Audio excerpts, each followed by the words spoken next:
Hello and welcome everyone to this UK Water Partnership and DBT Water Resilience Showcase. This is the second iteration. We had a very good first pass on Wednesday, and this is the second option for those of you who are in different time zones. So good morning to the people in the UK, and thank you for making yourselves available this early in the morning, and good afternoon or good morning wherever you are. We're gonna start. My name is Francisco Fonsalida. I'll be facilitating this red room, and we're gonna start with a series of welcome and introduction by Hans Jensen, Director of the UK Water Partnership, Stephanie Martin, who's the Water Sector Manager for the UK Department of Business and Trade, and Martin Shouler, who's one of the water resilience leaders of the UK Water Partnership, works in Arup. Welcome, Hans. Thank you very much, Francisco. Good morning, everybody, wherever you are around the world. A very warm welcome to the Water Resilience Showcase event, and it's a great pleasure to be here, and thank you very much for joining us today. I hope you find this an interesting session and a stimulating session. That's really the main thing we want to achieve today. So I'll just say a few words about the UK Water Partnership, what we're about. So basically we're a public-private partnership, so quite an extensive membership across education, government, academic institutions, consultancies and so on. And what we want to do is to pool knowledge to address the global water challenges that we all face, we certainly face in the UK. And we're trying to support, or we will support, collaborative innovation. So supporting people who have innovative ideas, innovative approaches to issues and challenges, and what we can do to help move the thinking forward and provide support and help. And finally, obviously, to tap into the global water market, which many of our members are doing very successfully, but we want to try and do a lot better than we're doing at the moment, and to just understand what those challenges and opportunities are and what we can do to maximise what we can help with that. So just looking at what we actually do. So thought leadership, as I said, it's thinking longer term about some of the industrial, environmental, business challenges that face us all. And just think about those in an apolitical way, but think creatively and expansively about those issues. Also, obviously, to showcase the UK capability, which is extensive, but we can always do a lot more about publicising what we do.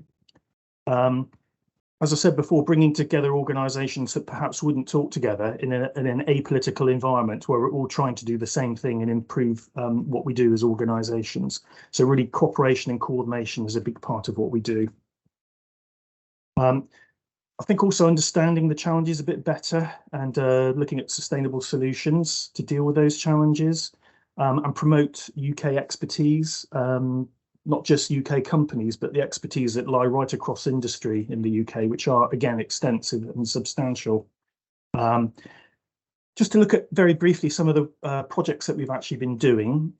So one that you may have heard about is digital water. So again, this is an issue that faces many organisations and industries where there's a plethora of data, but we don't really know what to do with it. We don't know how to store it, protect it, and so on. So really, we've produced a very, very good, well-received white paper on that back in 2020, I think it was, exploring digital water. And I commend that to you. If you have a look at it, it's actually a very interesting read.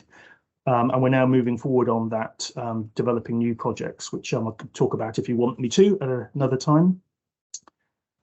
Next one is net zero, just understanding what that really means, how it can be achieved with minimal cost and detriment to the country. You hear a lot of criticism about it, but it shouldn't really be something that's negative. It's actually a positive thing as long as it's managed in the right way. So I commend that to you as well. Droughts and floods, another paper on that back in 2018, I think it was. And then also the circular economy, so how it all ties together. And again, thinking holistically about some of these challenges and what we can do to address them. And the final one, obviously, is water resilience, which the organisation produced a white paper back in February 2022, which we'll hear a little bit about later. a tremendous amount of effort from HR Wallingford and Arup to support that project. So again, I'd like to thank both organisations who put a lot of effort and time into making it the excellent paper that it is. It's currently being reviewed, but it's a very interesting set of principles and some of the challenges, some examples and case studies of where UK industry has really led the way and developed opportunities. We are also undertaking some new project areas. So one is greenhouse gases, just understanding what they are, where they come from, how they can be measured, how they can be mitigated. Also the public value of water, so understanding that water is a valuable resource, that value may not equal cost, etc. So just exploring that as an important issue as well. And then finally, water resilient places, so how we can build in resilience to existing places and also new places where we're developing new infrastructure, buildings and so on. So that's a very brief overview of what the UK Water Partnership is about. And as I said, we are a partnership, so we want to work with people. And as I said before, anybody who wants to discuss any of these issues or ask more questions, please don't hesitate to get in touch with me and I'll be very happy to talk things through with you. So thanks for that. Back to you, Francisco. Stephanie, please. Welcome. Thanks, Hans. Thanks, Francisco. Good morning to everyone, or good afternoon or evening, depending on where you are. I've met some of you before, but for those who haven't, I'm Steph Martin. I'm the new water sector manager in the water team at DBT, or formerly DIT. Also from the water team this morning, we've got Alistair Mosley on the call. Alistair, if you're free to say hello, then please jump in now. Yes, hello everybody. Very pleased to be here. I'm the water sector specialist and technical advisor, working with Stephanie and the team, providing sort of the link between what DBT is doing and what the industry is doing. I'm very happy to do that and helpful to make the supply chain in the water industry in the UK more visible to the rest of the world. Thanks, Alistair. And thanks to our host at the UK Water Partnership, particularly Francisco, who I know has done a lot of the coordinating work behind the scenes for this. The event went really well, really smoothly on Wednesday, so confident we can replicate some of this today. On a personal level, events like this, information sharing, knowledge sharing, best practice expertise, are really fantastic opportunity as a new joiner to DBT in the water sector to get a better overview of UK strength, UK capability in the water sector. Those of you who I've spoken to before, I'll have bored with my previous role at DEFRA, looking at sewage discharges and policy on how we're tackling storm overflows. But it's evident the scale of the water sector stretches far beyond just that. So for me, and I expect all new joiners in the infrastructure side of DBT, this will be a really good learning opportunity and hopefully enable us to do our jobs a bit better in supporting UK exports into the water sector. More broadly, collaboration, information sharing, particularly in a sector like water, is indispensable when looking at the challenges we're facing today. We know that water underpins almost every SDG, flows across almost every aspect of human life, if you pardon the pun, and we need it for drinking, for sanitation, economic growth, agriculture and beyond. We're seeing greater pressure on water resources than ever before, from climate change, changing rainfall patterns, population growth, urbanisation, lots more. And so it's clear we need a really massive overhaul in the way we manage our water resources if we're going to make a real difference. We need to build resilience into our cities, into the way we're thinking. And the UK water sector is showing really great strength in this area. We've seen fantastic examples on Wednesday, and we'll see them again today, on how we're incorporating digital technologies, circular economy solutions, BIM to tackle traditional challenges. So we're in a fantastic position here. Government and industry are both guilty of siloed working at times, but being competitive internationally is going to require close collaboration across government, so from central government to ITAs, people at post, and with industry, from trade associations, small innovators, SMEs. So with that, I'd like to say a massive thanks to UK Water Partnership again today for bringing us all together in one room, or one virtual room, if you like, so we can learn a bit more about water resilience and how we're tackling these challenges. And of course, my contact details are below, or if they're not, I will circulate them. So do reach out if you've got any questions for me or any questions for the guys presenting today. Don't hesitate to get in touch. Thanks, Francisco. Thank you, Stephanie. Now, Martin, please. Yes, Thank you, Franz. Thank you, Stephanie. Thank you, Hans. Good morning, everyone. Good afternoon, depending on where you are in the world. I'm Martin Shouler. I'm the London Water Leader for Arup. We're an engineering consultancy, and I'm going to introduce some of the principles around water resilience and how we got to where we are today. So many of you will be familiar with the global challenge: too much water, too little water, too polluted water, water in the wrong place. But it's really around that sort of foresight and planning that we can build resilience. We can protect communities, provide them with safe drinking water and sanitation services, which requires sort of deep thinking. It requires understanding the intimate relationship between the urban and catchment areas and the basin. So looking at that dynamic and thinking about water as a system of systems. So just thinking really around urban water resilience, you may be familiar with the term, but this is what we've used when we framed our thinking around urban water resilience. So these are sort of principles or the areas of interest is the provision of high quality water resources. So avoiding water scarcity, avoiding droughts, long-term planning, making sure we've got the right quality water in the right place at the right time. Sanitation, often overlooked when we're talking about water, but super important when we're thinking about public health. And cities can't really grow to their full extent without the provision of good sanitation. But also water is about connections. It's about mobility. Many cities are placed around river systems. And we use that water also for trade, for economic use. So thinking about how water can enable economies and communities. But also water is a threat. We need to think about protecting our communities from flooding, sea level rise, tsunamis, whatever it might be, water related threats. And then finally, we need to also take into account the natural environment. We are the stewards of that natural environment. We need to make sure that there's enough water for nature to flourish.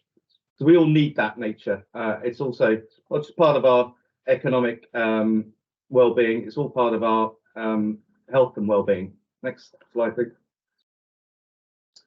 So again, the importance of water resilience. So just really locking that in. So provision of those high quality services that we know and require, but also thinking about that against some of the changes that our cities are undergoing, and that protection from shocks and stresses. And a little bit more about water related shocks and stresses shortly.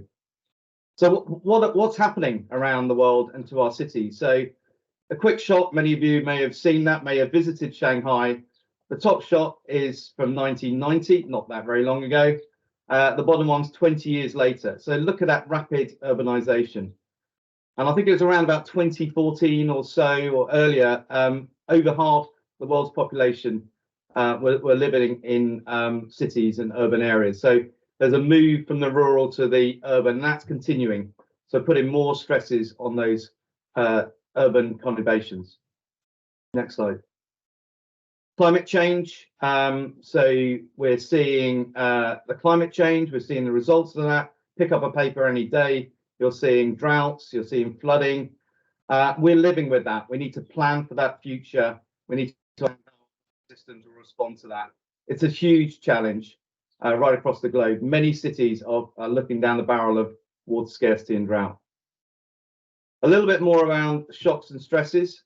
Next slide, please. So when we talk about shocks, we're talking about sort of high duration, high impact events. So some of them are around weather. Some of them could be around the internet and cyber threats. Some of them could be around economic change. Some of them could be around the pandemic, for example. So we need to think about how do we respond to those shocks. Often they're relatively easy to understand, so we understand those things. But they're much more difficult to respond to. Next slide, please. Stresses, on the other hand, are much longer duration, and they have an incremental impact and creep up on you. So again, climate change. So we're seeing incremental change in the climate, whether it be around rainfall patterns, it could be around urban heat island. and overheating in cities. But also there's other things around the socio-economic. There's legislative changes, economic changes, but also customer requirements and expectations around water systems, what they're expecting from that. And also around the supply chain. So we're seeing things like skill shortages, costs, input cost in terms of energy, et cetera, et cetera. So it's a volatile area and we need to be cognizant of all these factors. Next slide. And lastly in there, it's just thinking about what some of those black swan events. So there's a term that was quite popular 10, 15 years ago or so. It's just thinking about those things that hit us and how do we recover from some of those events. Some of them are, by their nature, are unpredictable, natural disasters, and some of them are around critical asset failures. So it's that sort of response and recovery is all part of urban water resilience, thinking in that longer term view. So it's about preparedness, it's about response, and it's about recovery. Next slide. So I just want to touch on some of the work that we conducted last year. I think this was published in February 2022. Effectively, the UK Water Partnership went out to the UK supply chain and said, look, tell us about all the good things you're doing both in the UK and overseas in and around water resilience. So we had many case studies provided. And what we've done is simplified these. So you get a very simple case study, one example on the screen here. And it's as a compendium of case studies. So you can flick through these, look around the world and look for relevant experience. Contacts are on there, places to go for further information. It's a very simple resource and that's available online. And we can make that available to everybody on this call. Next slide.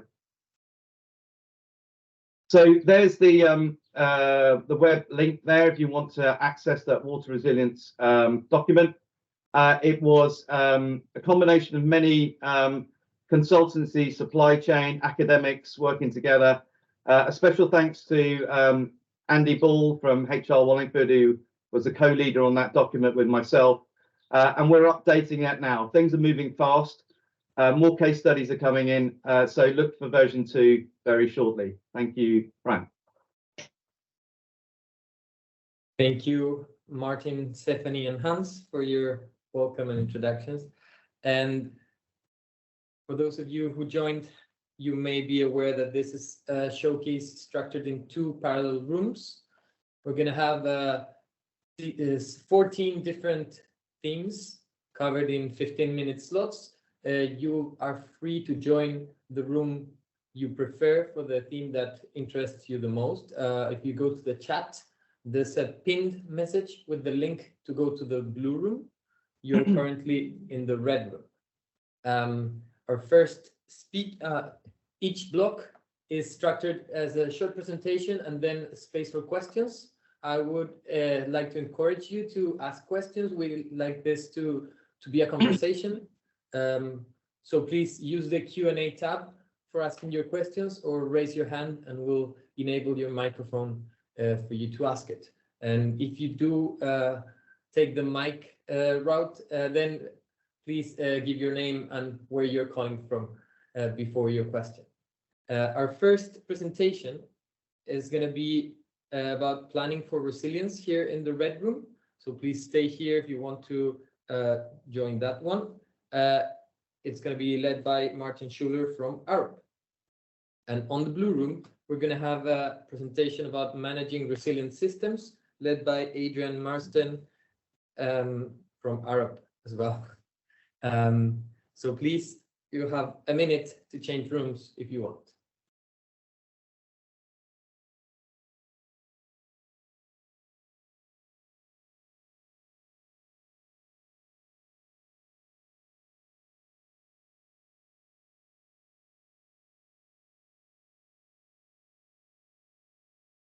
Okay, so for those of you who stayed and those who are joining, we're going to have our first thematic presentation led by Martin Shouler from Arup. It's going to be about a resilient water future. Please, Martin. Thank you, Fran. For those who just joined, I'm Martin Shouler. I'm the London water team leader at Arup, based in London. And I'm going to talk through some work that we've been doing globally on strengthening urban water resilience and picking up a particular case study. So the system we're using is the city water resilience approach. Next slide, please. Yeah. Thank you. In this presentation, I'm going to talk a little bit about Arup and why we're involved in this type of work. The city water resilience approach, which is an open source system that was developed with Arup and many others, and I'll talk about those in a moment or two, and a little bit about our work in Cape Town in South Africa 2 or 3 years ago during the so-called Day Zero event. And I'll also provide some resources for additional information. Next slide, please. So Arup, we're a consulting engineering company. We've got around 90 offices across the globe. You can see them here on the map. We've got some 19,000 engineers, planners, designers, technical staff working on, at any one time, around 18,000 projects. We've got global reach. We're a London-based company, so our HQ is in London. So you can see there we're right across every region, and many of these are suffering from water resilience issues. Next slide, please. So a bit about the city water resilience approach. So as I intimated, it's very much a collaborative piece of work developed with some of the partners on here, plus others.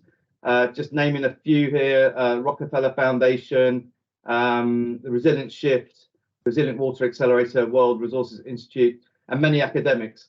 So we spent over a year or so putting together the approach, very much evidence-based. So everything that we've done is based on evidence, and I'll explain how we put the system together. Next slide, please. So here are some of the cities that we've been working in. Somewhat, I think it's around 20 or so cities that we've applied the approach. Most recently, we've been working in South Africa and Lagos, and a little while ago in India. So you can see here that we have a number of reference projects. Probably there's a city water resilience approach near you. But we're learning as we go. So as we go through, we're gaining more understanding, working with local communities and building that experience bank up. Next slide, please. So here are some of the key features around the city water resilience approach. It's around planning for resilience. It's around understanding the enabling environment to build projects out and interventions, thinking about the strengths and weaknesses of resilience. For those 4 key features, everything's built on that to be inclusive and transparent. So everything we do is available online. We publish all our results, our findings. We have digital tools which are designed for inclusive use. And transparency is a major factor in what we do, which builds confidence. It brings stakeholders together if they can see that things have been done in a transparent way. It's systems-based. And so what do I mean by that? So we think about a system of systems. Water nestles in with energy, nestles in with agriculture, transport. All other systems are related. So thinking about the impact on and by other systems is part of understanding water resilience. It's holistic. It requires you to think about governance. It needs you to think about the community response to water. We all have an intimate relationship with water. Everybody needs to be involved in that. We need to think about the natural environment too, the impact on the natural environment, but also the benefits that natural environment can bring to water systems. But most importantly, it's action orientated. So the whole thing is actually about creating those interventions, the changes required to strengthen urban water resilience. Next slide, please. It's simple in principle. It's 5 steps there, 1 through to 5. And it begins with really having that detailed understanding of the baseline of where you are as a city and the catchment or basement, thinking about the city and the catchment together, the upstream, the downstream, the impact on and by. That's then published with a number of resources so that everybody has a common understanding of water resilience. Only then can you move forward and then really start to assess it. And we have a number of tools to do that, and we do that very much in a collaborative way. Next, we're developing action plans. So here's some of our tools on in terms of if you go back one slide, please. So some of the tools that we've developed for understanding the system.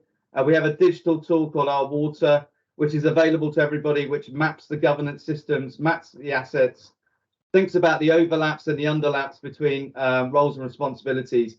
And then you can actually understand who controls and who is responsible for water, who's impacted by water, and who requires that water, whether it be corporate, communities, whether it be city or national institutions. Next slide, please. The assessment of urban water resilience is bringing all those key stakeholders together beyond water as well. So thinking about those impacted by transport, energy systems, food and agriculture, bringing them all in and actually having that collective view on where we are, understanding the shocks and the stresses from multiple viewpoints and collecting that together. Next slide, please. At the heart of it, there's a number of key indicators, and they're nestled around leadership and strategy, planning and finance, infrastructure, ecosystems, and health and well-being. And these have been developed from some 16,000 factors that either help or hinder urban water resilience, and they've been distilled into this resilience lens that we apply across the city and its catchment. Next slide, please. This is a completed resilience profile. It happens to be in Ethiopia, Addis Ababa, and you can see where there's some strengths and there's some weaknesses, the red and salmon pink colours. So what we can immediately see is areas there that require strengthening, but you can also see opportunities where you have strength, they can mutually support other areas. So it becomes a convening point to really have that detailed and common understanding of water resilience, and only then can you step forward and make those interventions with effectively no regrets type outputs. Next slide, please. Then we move into developing an action plan, and that's done collaboratively with experts, with all these stakeholders that we've convened previously, and we take a problem statement and a number of them through to action planning, and that's done over a period of time. And that's done with support from engineers, economists, investors, funders, etc. So very much a collective view in terms of what's required to strengthen urban water resilience. Next slide, please.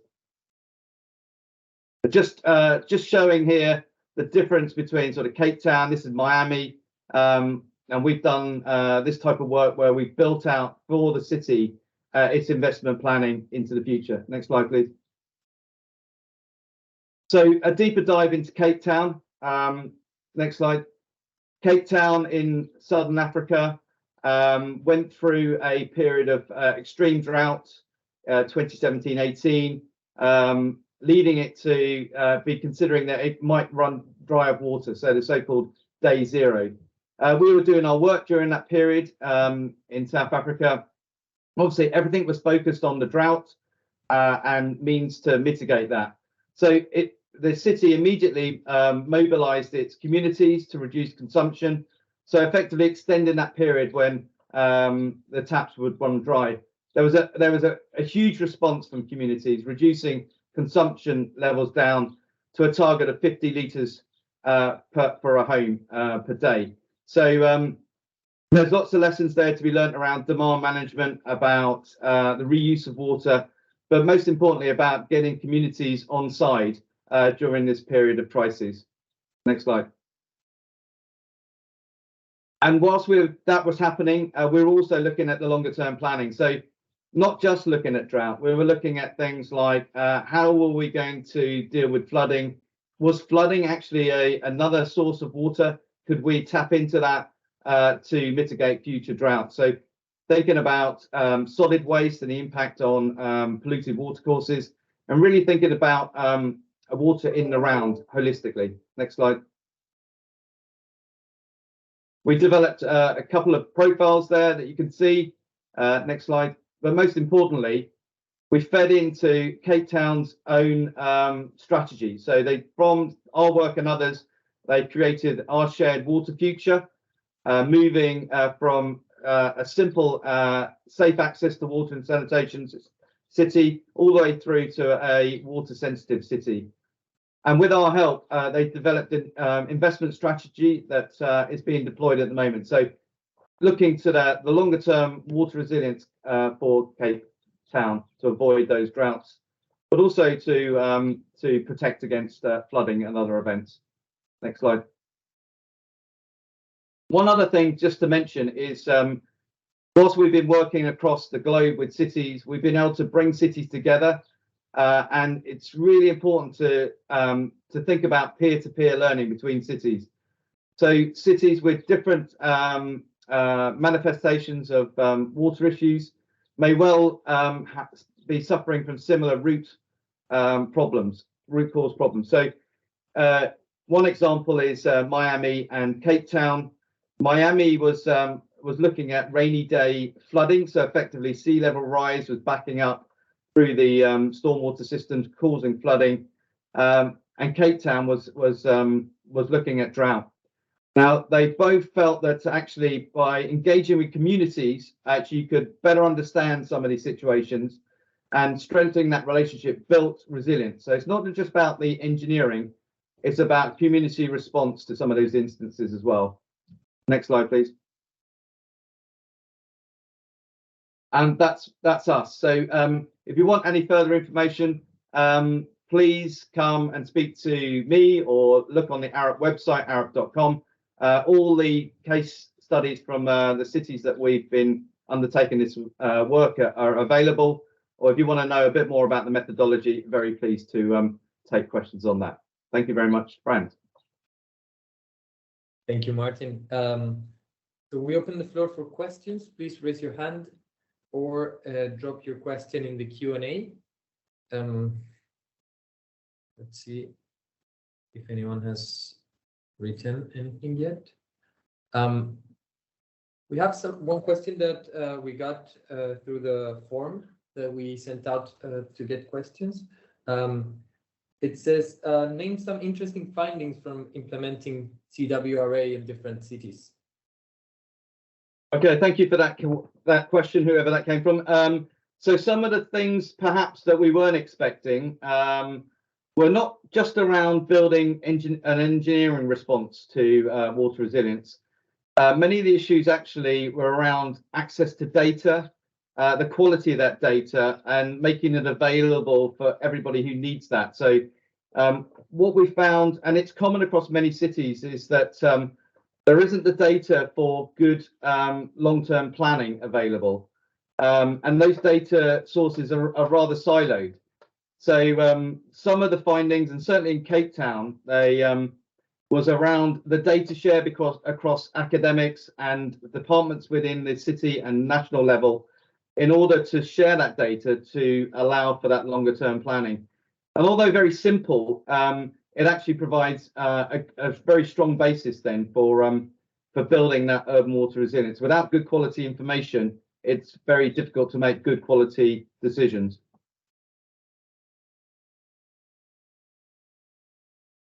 Thank you. There are no more questions. Thank you very much, Martin, for your presentation. Thank you. Our next block will be on the theme planning for resilience, more specifically decision making under deep uncertainty, on this red room led by NexSys Analytics. If you go to the blue room, we're going to have a module on nature-based solutions led by Tom Godfrey from Earth Change. So we'll be starting in 5 more minutes.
For those of you who are recently joining, our next presentation is going to be on the theme Planning for Resilience, specifically on this decision-making under deep uncertainty.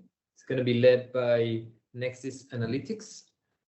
And it's going to start in 1 minute. In the meantime, a reminder, we're going to be recording this session and making the clips available through the UK Water Partnership website, and we'll be announcing via LinkedIn whenever we have uploaded them. So the invitation is to follow and connect with the UK Water Partnership via LinkedIn and stay up to date with all the information. With that, Evgeny.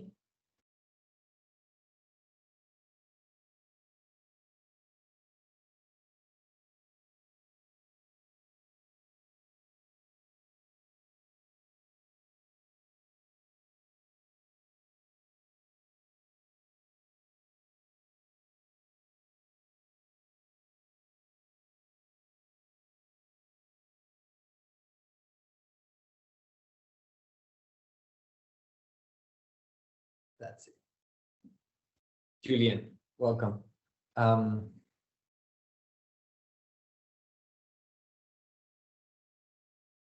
next presenter is going to be Professor Julien Harou, who's the chair in water engineering on the University of Manchester, and also represents the spin-off company of the University of Manchester called NexSys Analytics. Welcome, Julien. Thank you. Good morning. Let me get my slides. Okay, let me know if. Yes, we can see your slides. Okay, great. Put my timer.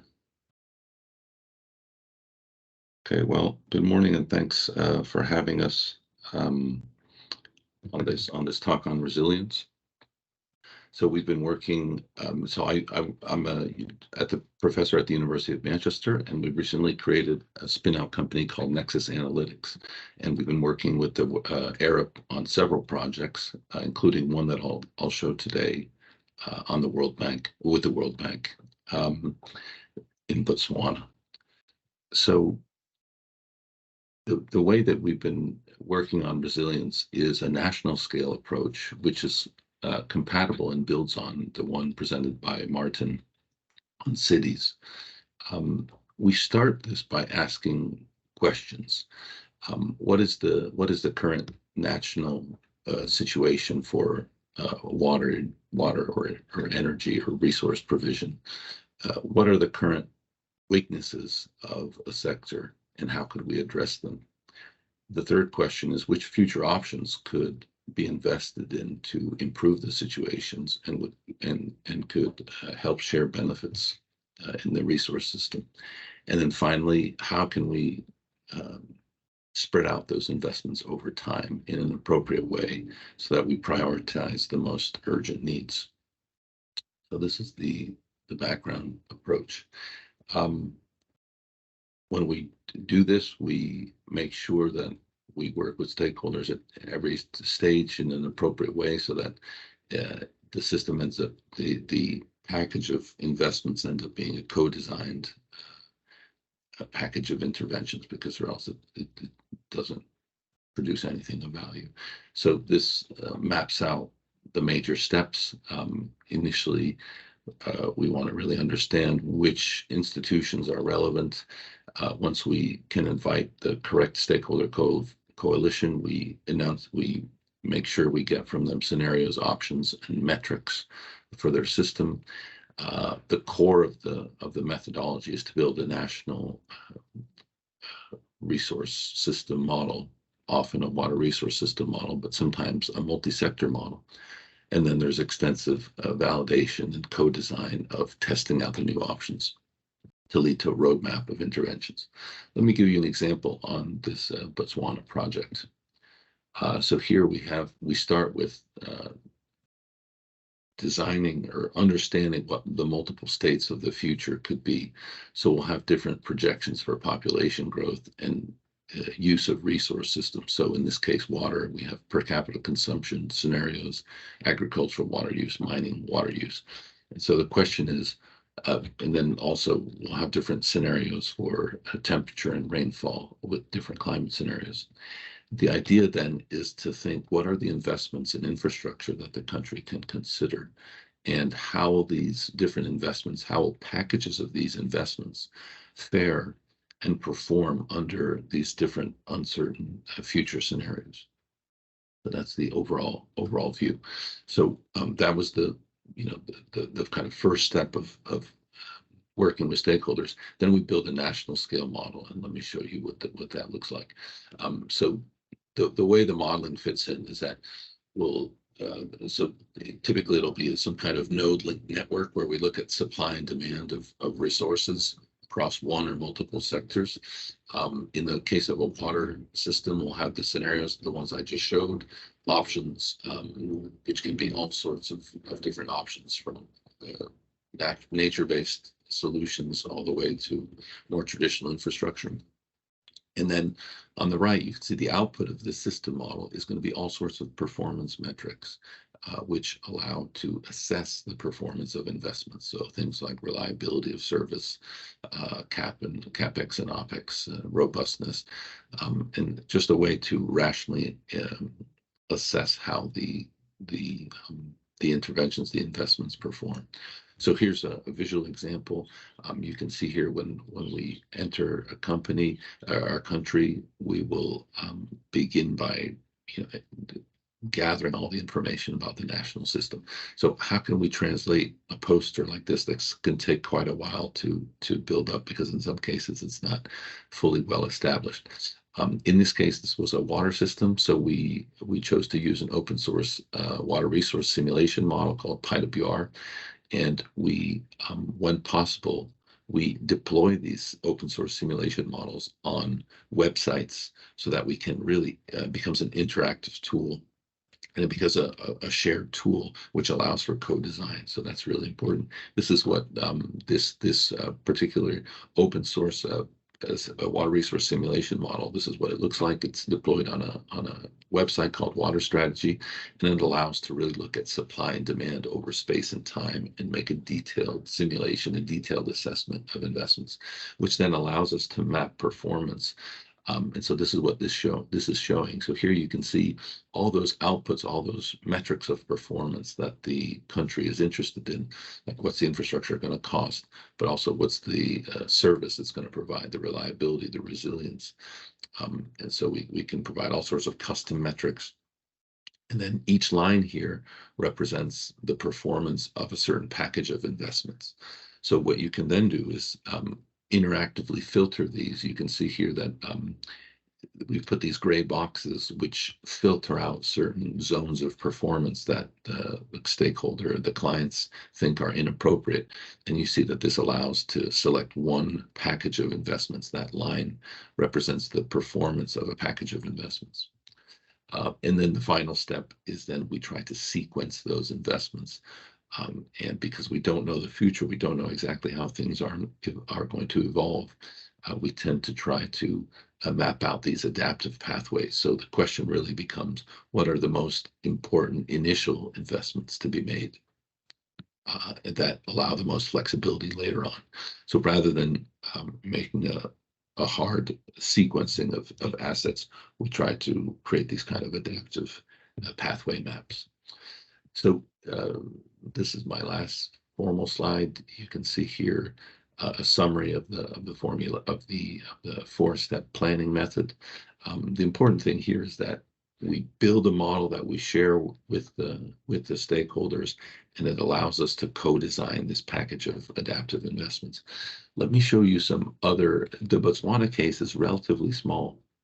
Over the last couple of years, we've done some other cases which can show you that this can get quite exciting.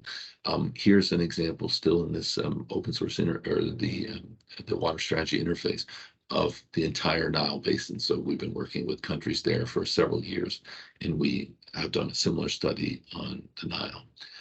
This is the same model, same technology, looking at the Tigris-Euphrates Basin. This is a study we did for the United Nations, the FAO, Food and Agriculture Organization, also looking at which investments to prioritize once these countries come out of conflict. Here's an example from Myanmar. We used to work there extensively before the political troubles. And this is a national scale application of a national water resource simulation system. Some projects that we've been working on look at the link between the water sector and the energy sector. And this example shows in red, it's the power network of Ghana, and in gray is the water system. So this allows us to study in detail how the power network and the water network could be evolved. Finally, this is an example. This is probably our most ambitious example, where we look at the entire infrastructure system of East Africa, both power system in red and water system in blue, and how synergetic investments in infrastructure could be made across both. So this is what that looks like in this same interface. So it's a really general set of tools that we can deploy and work and help countries select infrastructure investments. I'll stop there. Thanks very much, and happy to take any discussion or questions. Thank you very much, Julien. So please, anyone who has any questions, please raise your hand or drop them in the Q&A.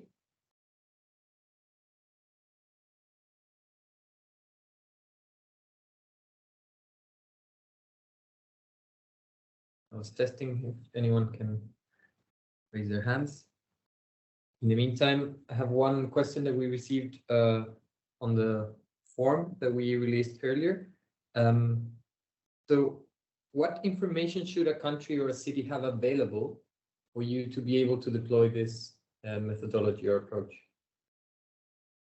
Yeah. So that's an essential question. You know, in this approach, we're assessing infrastructure investments based on a computer simulation of the city or the region or the national resource system. And the only way to really make rational decisions in that case is to have information about what currently is in place and how the system currently works.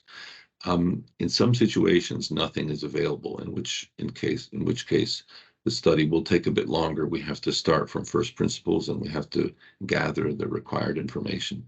The usual situation is that the information is there, but it's spread across various government ministries and municipal or water utility organizations. In that case, you just have to gather it. But this is basic information that any country will have. It relates to what are the river flows, what are the groundwater depths and aquifers, what is the current infrastructure system that's in place. So this information is always available, but it's typically not available in one computerized simulation package. In some cases it is, and many organizations will have been making decisions based on basic computer simulation over the last 10-20 years. In this case, in Botswana, there were 2 existing previous models that we updated and improved. So you almost never start from scratch.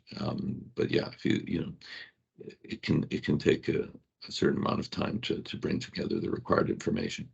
I would say generally on the order between a month and 6 months, depending on the case and how big the system is, or it can even go quicker if there's an existing tool that contains all the information.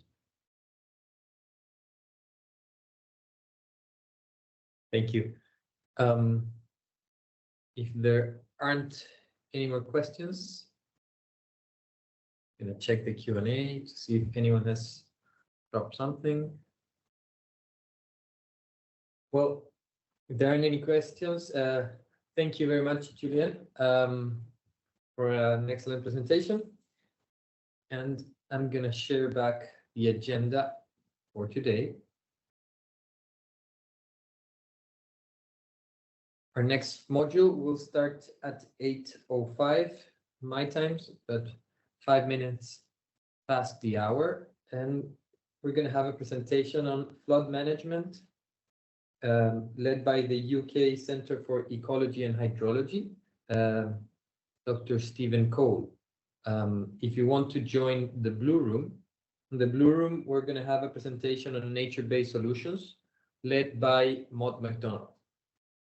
So please join us back in 5 more minutes. Thank you.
We are about to resume. Our next presentation is going to be on flood management, led by Dr. Stephen Cole from the UK Centre for Ecology and Hydrology. It's going to start in 30 seconds, so we can give time for people to rejoin the room if they come from the blue room.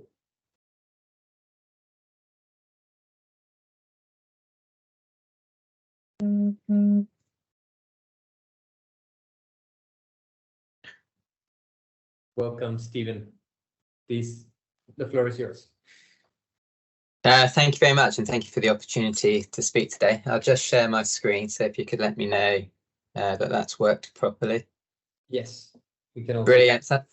Thank you very much. Yeah, so my name's Dr. Stephen Cole, as you said, from the UK Centre for Ecology and Hydrology. So my role there is group leader of the hydrological forecasting group, and also the deputy science area head for hydroclimate risks. So first of all, just wanted to give a bit of background to our organisation, as we're a little bit different to many of the others on the call today. So we're a research centre, so we're a centre for excellence in environmental science across water, land and air. So we bring together quite a wide range of expertise. Recently, we used to be owned by government through the Natural Environment Research Council, but recently became an independent research centre. But we still receive around half of our funding to deliver major research projects for government and the national capability. So again, through the Natural Environment Research Council and the UK Research and Innovation organisation. The rest of our funding comes through commissioned research for national and international research agencies or government departments, or working with collaborations with consultants and others. So because of this, we've got a wide range of capabilities from that sort of fundamental research, but also through to field surveys, monitoring, laboratories, data management, modelling. A lot of work on impact studies and providing expert advice and tools to government and others to help solve solutions. And as you might expect from a research organisation, we've got a large number of scientists, so 500 scientists across 4 sites in the UK, with 120 of those specialising in water in some form, so from traditional hydrologists through to ecology, water quality and chemistry, but also laboratory and field technicians. And that spans rivers, lakes, wetlands. And through this national capability funding that we have, we provide a lot of tools and models and data that underpin academia and research, so things like the National River Flow Archive and monitoring programmes. So just as a little bit of background, and we've heard a bit about this today, but flood risk is a major issue, not only in the UK but globally, and this is one of many publications that try to capture that. But some of the key headlines from this is just to show, if you look at the number of floods in the last 20 years, that's more than doubled compared to the previous 20 years. So you can see that sort of trajectory of how flooding's changed. And it's continuing to change in terms of frequency and magnitude. And if we look at the number of people affected by floods, it's actually in terms of natural hazards, it's the biggest hazard. So it affects the most people globally. And if you think about it, not just only in people, but in terms of monetary value, around 22% of disaster losses over that 20-year period up to 2019 were due to flooding. So as we know, it can have huge impacts. So I wanted to share some work that we've been doing in a couple of the case studies that are both captured in the resilience document from the UK Water Partnership. But first of all, thinking about some work we've been doing in West Africa. So there's a picture there in the middle showing some extreme flooding that can occur. So in West Africa, you can have you'll have heard of monsoons and the monsoon season. but it can generate really, really heavy rainfall in short periods of time. So on the right there, we've just got a video of some satellite information that's showing how these storms evolve. But they can drop an awful lot of water in a very short amount of time. But what we need to understand is how is this changing in the future? So we've been looking at climate change, and this AMA 2050 project was thinking about the 2050s, for example. So first of all, we can look at our historical trends. So here's a image from showing the last 30 years of data, and you can see this very strong trend in both rainfall and floods increasing, and the climate projections are suggesting that that will continue to increase in the future.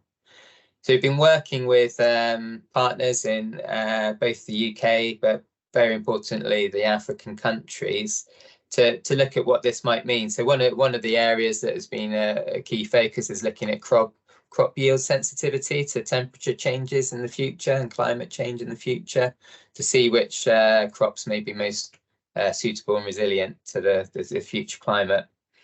But as we said, the interaction and the sort of co-development and knowledge exchange and knowledge transfer is really important. So that interaction with a wide range of partners in country is key to making sure this information is suitable to their needs and is actually getting embedded in their policies and the actions that they're taking.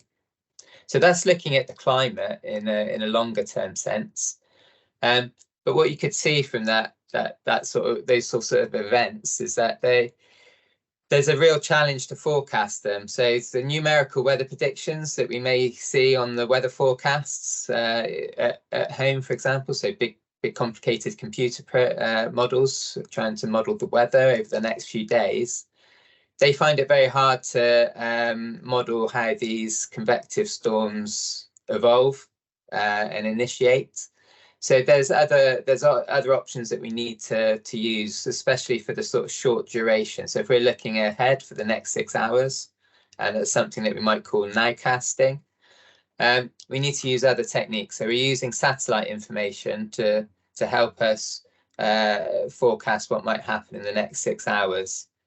So we're not only thinking about the rainfall that might occur, we're also thinking about the flood risk in the urban areas in Africa. So they're particularly vulnerable for various reasons and becoming more so due to their rapid expansion.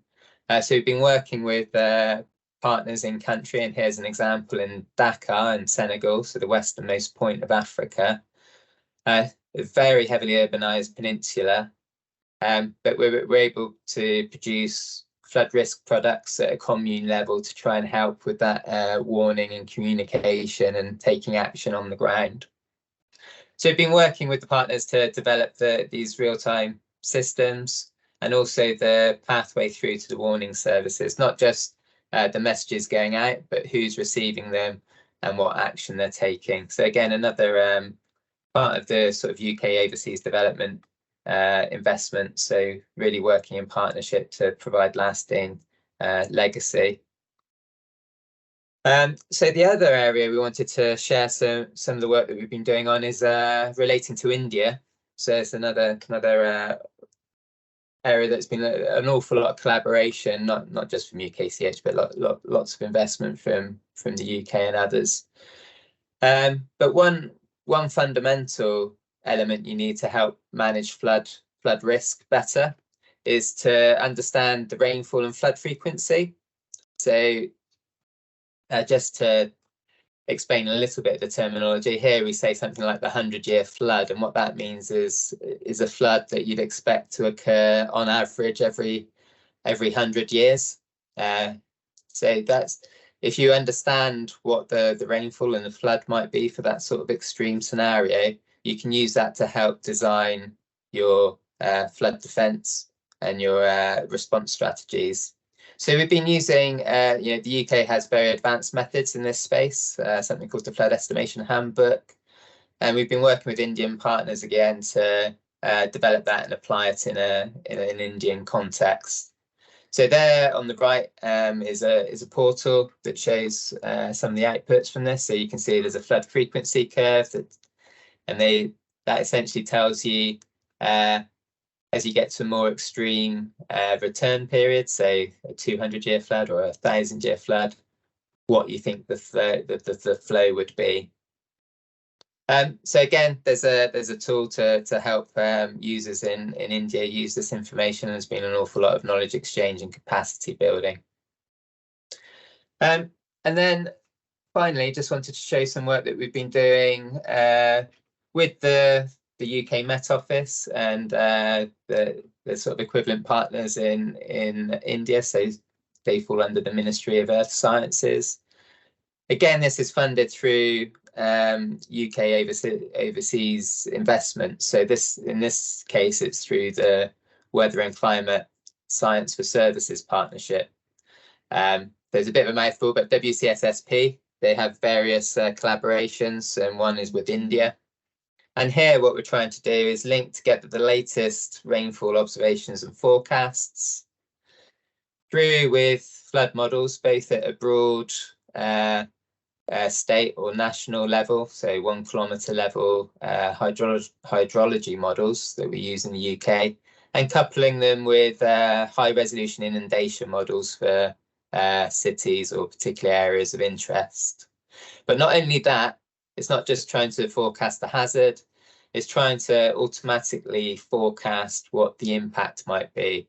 And again, like we heard in earlier talks, a lot of this has to be done in partnership with organisations in the within India and within the States to understand really what their risks that they're particularly worried about. So whether that's agriculture, property, or people, for example.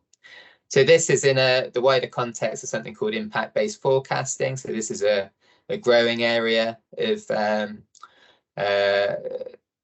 work across the world, and lots of national agencies are wanting to use this as part of their forecasting services, and it aligns to what the World Meteorological Organization is suggesting.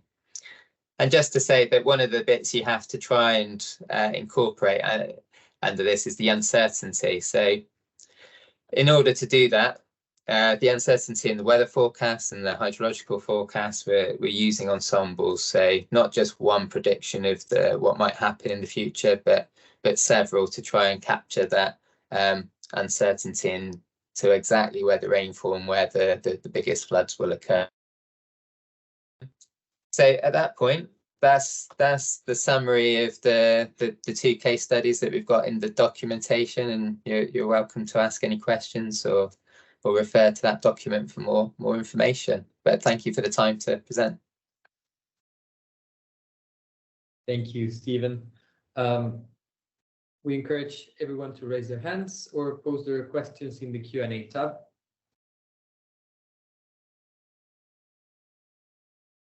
We did receive a question previously. It refers to the methodologies. How transferable are these methods from one location to another? Thank you. That's a really good question. Yeah, an awful lot of it is transferable. I mean, the good thing about, say, on the first one about the Africa side and using satellite information, that's available across the globe. And there's certain areas where there are very strong climatic drivers as to why there'll be predictability from that satellite data. So, for example, in Africa, you've got these easterly jets that drive the monsoons going from the Sahel across to West Africa. But there are other areas of the world where that's applicable too, and there's research ongoing in that space, and we'll be looking at developing more country-specific tools in the future. But the other bit about impact-based forecasting, again, that sort of methodology as promoted by WMO is meant to be transferable, but it's best done, as Julien and others were talking about earlier, in partnership with the right organisations in country. So you really need to invest in that. It's no good just doing it from sat at your desk you know, in the UK, you really need to be in country and to build those relationships and have the right organisations involved. Yeah, but thank you for the question. Thank you, Stephen, for your great presentation. We're now going to go to a short break. Our next presentation is going to be the fourth module. It's going to be on managing water scarcity, led by Richard Noakes from Mott MacDonald. That's going to start 35 minutes past the hour. And if you want to go to the blue room, there's going to be a presentation on digital tools for resilience, led by HR Wallingford. So with that, we'll meet back 35 minutes past the hour. Thank you, everyone.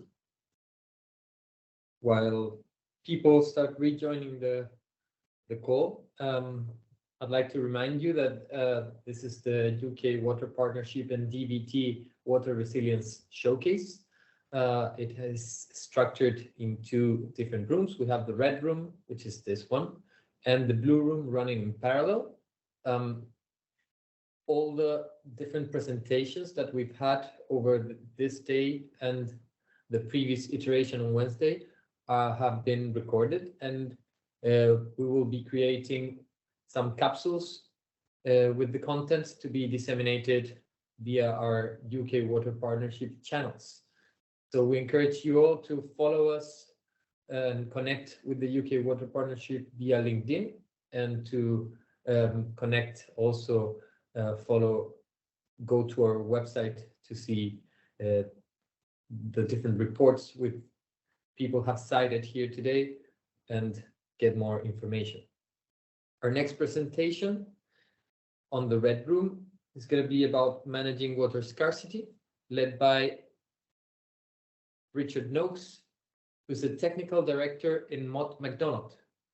If you want to join the blue room, we're going to have a presentation on remote tools, led by HR Wallingford.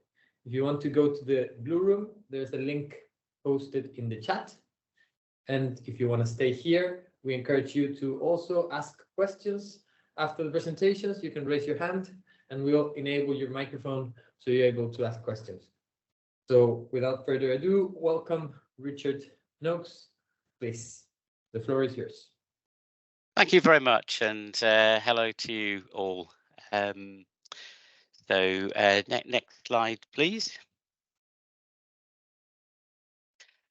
Today, I'd like to showcase two contrasting projects in two very different countries, but both of them relate to water resilience.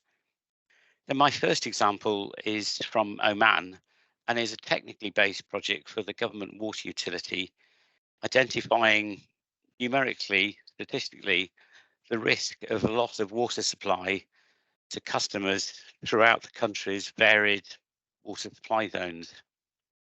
My second example is from Bangladesh, where we worked at grassroots levels with farmers, community groups and local government to empower them in improving irrigation and water management practices and infrastructure in 4 coastal districts. Next slide, please. Just briefly, a little bit about Mott MacDonald. We're a global management, engineering and development consultancy with about 18,000 staff spread around the world. I think we're working in about 135 countries at the moment. So alongside environment, buildings and structures, energy, transport and international development, we have a large water sector which has more than 100 years of history. It's part of our ethos that we consider social outcomes in all that we do. Next slide, please. So to Oman. So Oman is a fast developing country with ambitious plans as it diversifies away from the oil economy, and it has a fast growing population. It's keen to spread its development around the country away from the coastal areas around Muscat so that it reaches the whole population. It wants its public services such as water to be of an equal standard and level of service for all its citizens. It's an arid country and it gets most of its water from several large desalination plants along the coast, leading to long pipelines crossing the mountains to reach interior communities. It is a very beautiful country, actually. Groundwater exists, but it's conserved for traditional agriculture. In any case, it can't substitute for desalination in the event of failure. So what this means is water supply is inherently vulnerable, and this is of great concern to the country. They have a well-planned and robust water network, but the government wanted to understand exactly what level of resistance do they have in numerical terms, and how does this translate to its customers in all parts of the country? And importantly, how will it change as demand increases dramatically as they expect? How would the system respond, say, to a pollution event, closing a major desal plant? They want to know statistically how often a consumer is likely to experience an outage of more than 12 hours in a day, and what they should do to make this acceptable in all areas. To answer this question, we had to build a linked risk and water balance model, taking account of all elements of the system, from the sea through desalination plants, ultimately to consumers via pipelines, pump stations, and so on. So the model itself was based on detailed risk workshops with maritime authorities, plant operators, utility staff. We mapped every element of the system in the workshops to identify all the potential risk events, time to recover, and what could be done in terms of mitigation. We connected all this together with a hydraulic model, so we could see how the remote parts of the system responded. And we ran the model many times to build up a database of how the system would react. Next slide, please. We wanted our complex model and its database to have a clear visual interface that would be easily understood by our client's team. It needed to be able to illustrate spatially the level of risk with current and future demands. And it needed to show how this could be improved by possible mitigations, such as extra reservoirs or perhaps storing desalinated water in aquifers. Here we see a visualization of the 2040 risk level in each wilayat. We found this a really powerful tool, working with the client's operational staff and gaining their trust, because generally it fitted with their gut feelings, and this was really important to us. Helped to build up, a good bond with them. So we took a two-stage approach to developing mitigations to these risks. We looked first at policy, strategic planning, or interagency cooperation measures. That included monitoring seawater quality, better asset management practices, improving cybersecurity. Client was generally well aware of these measures, but it was helpful for them to see their importance and impacts and see that confirmed, particularly where interagency cooperation was required. After that, we considered hard measures such as new reservoirs and improved storage. So our client is very pleased with the model, and they're starting to construct some of the infrastructure, and they wish to use this model in the future for differing levels of service and update it as the network evolves. Next slide, please. So we have a very different sort of project in Bangladesh, and it's around an inclusive approach to water security and improved water management. It covers 4 coastal districts in Bangladesh, which have high poverty levels, low agricultural production, and then a risk from climate change. The project recognises that water has the power to change lives for the better, protecting people from cyclones, flooding, and the new economic activities that brings. So farmers in the district rely on irrigation structures about 40 to 50 years ago, built about 40, which are often in a poor state of repair. Many problems have occurred, and saline intrusion is an issue, and as a land use conflicts. So the project offered the opportunity to modernise this infrastructure using more robust designs, making use of better materials. This was done in 3 ways. So there was the infrastructure development itself, leading to improved water management, and this was done in 200 catchments through involving many stakeholders, and in deploying a series of funds targeted at different types of improvement. The core of it was the institutional development, creating about 500 water management unit. So that strengthened the community's ability to make communal decisions and their ability to work with many other institutions and agencies involved in infrastructure, as well as the private sector supplying seeds and fertilizers and so on. And then there was an agricultural development component which could build upon the improved water management and the economic advantages that that gave to the population. So it was a 7-year project, and the outcomes have been very positive and welcome. So thank you. That's the end of my presentation. Thank you, Richard. If anyone has any questions, please, we invite you to raise your hand or put them in the Q&A. We have one question here from Yvonne. So I'll allow you microphone. Please tell us your name and where you are connecting from.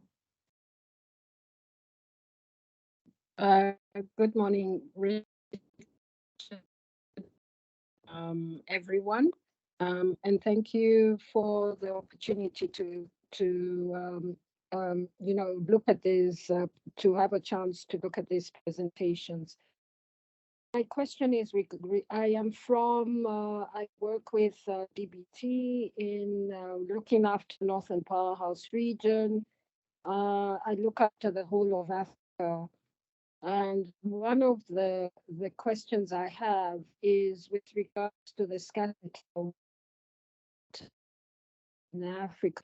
I'm just wondering, with the in Africa, the countries that have coastal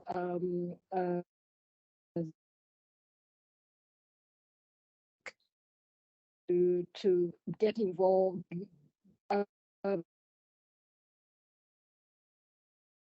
Explanation is always very expensive. So I was wondering that they have been. Yes. I can hear you. Yes. Yeah. We have trouble understanding. Sorry, what you're saying.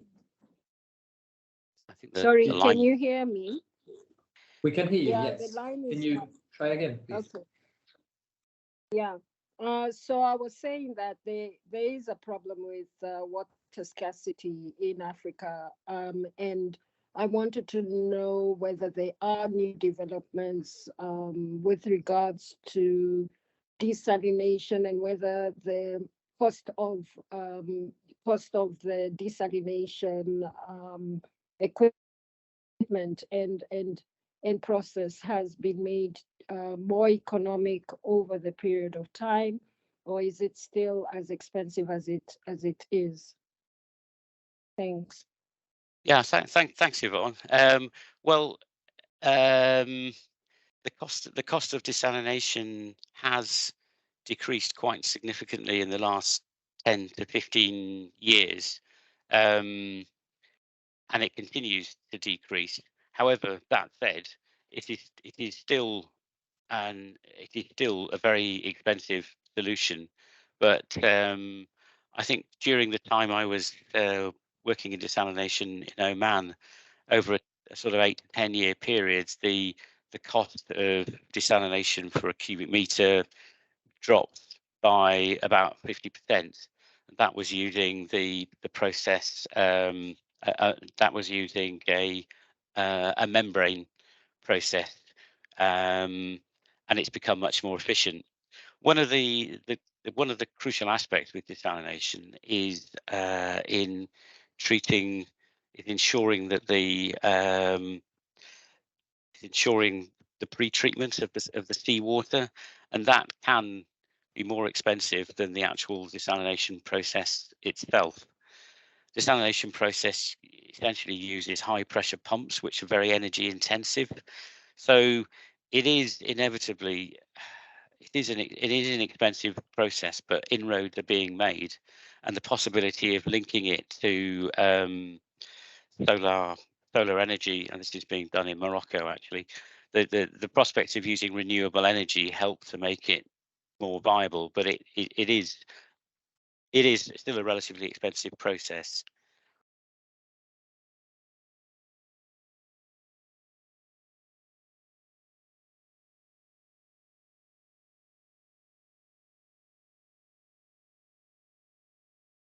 Thank you.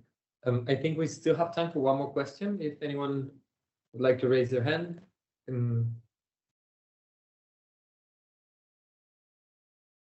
We did receive one question. In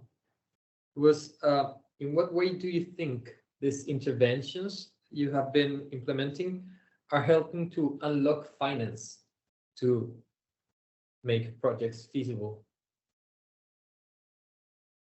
That was one of the objectives actually of the Bangladesh project.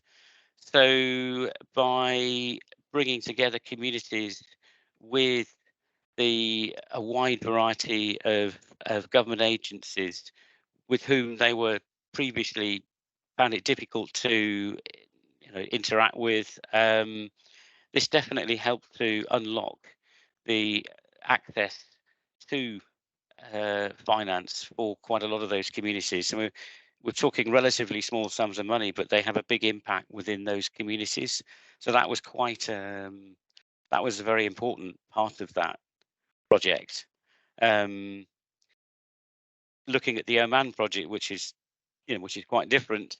One of the objectives of that project was to reduce the financial burden to Oman of providing water resilience. They wanted to be able to do this as efficiently as possible, but they also wanted to be able to justify that expenditure at the national level and demonstrate the economic necessity of providing that resilience. So it was an important it was very important for the water utility to be able to demonstrate the economic need for the measures that we proposed, and to demonstrate that those were the most efficient and effective way of providing that resilience. Well, thank you very much, Richard, and thank you all for your questions. We now going to go to our next block. Our next block will start in 5 more minutes. Going to be about water quality modeling, led by Austen from WRC. If you want to go to the blue room, in the blue room, the presentation is going to be on leakage analytics, part of the digital tools for efficiency, led by HR Wallingford. So please, if you want to go to the blue room, you can follow the link that's in the chat. And if you want to stay here, we meet back in 4 minutes. Thank you.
while people are still rejoining, I'd like to remind everyone that there is a feedback form. There's a link posted in the chat. We'd like to hear about what we can improve. What did you like about this event?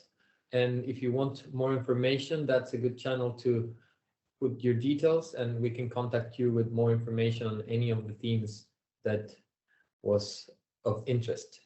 So please go to the chat, and there's a link to a feedback form. We're going to have our next presentation now, led by Dr. Austen. He's the principal consultant of microbiology of WRC. He's going to be talking about water quality modeling. Welcome, Austen. Thanks, Francisco. Hi, morning, everybody. Hope you can hear me well. So yeah, I'm Austen Buck, Principal Consultant of Microbiology at WRC, and I also specialise in water safety planning as well. So I guess my overall specialisation is water safety planning, but I specialise within that within microbiology. So I'm here to talk to you a bit about water quality monitoring programmes and some modelling stuff we're doing in terms of quantitative microbial risk assessment, quite briefly. So if I can navigate forward, I think I can use that one. Does that work? Ah, perfect. If you want to take control. Yeah, or... yeah, I can take control. Does that work? No.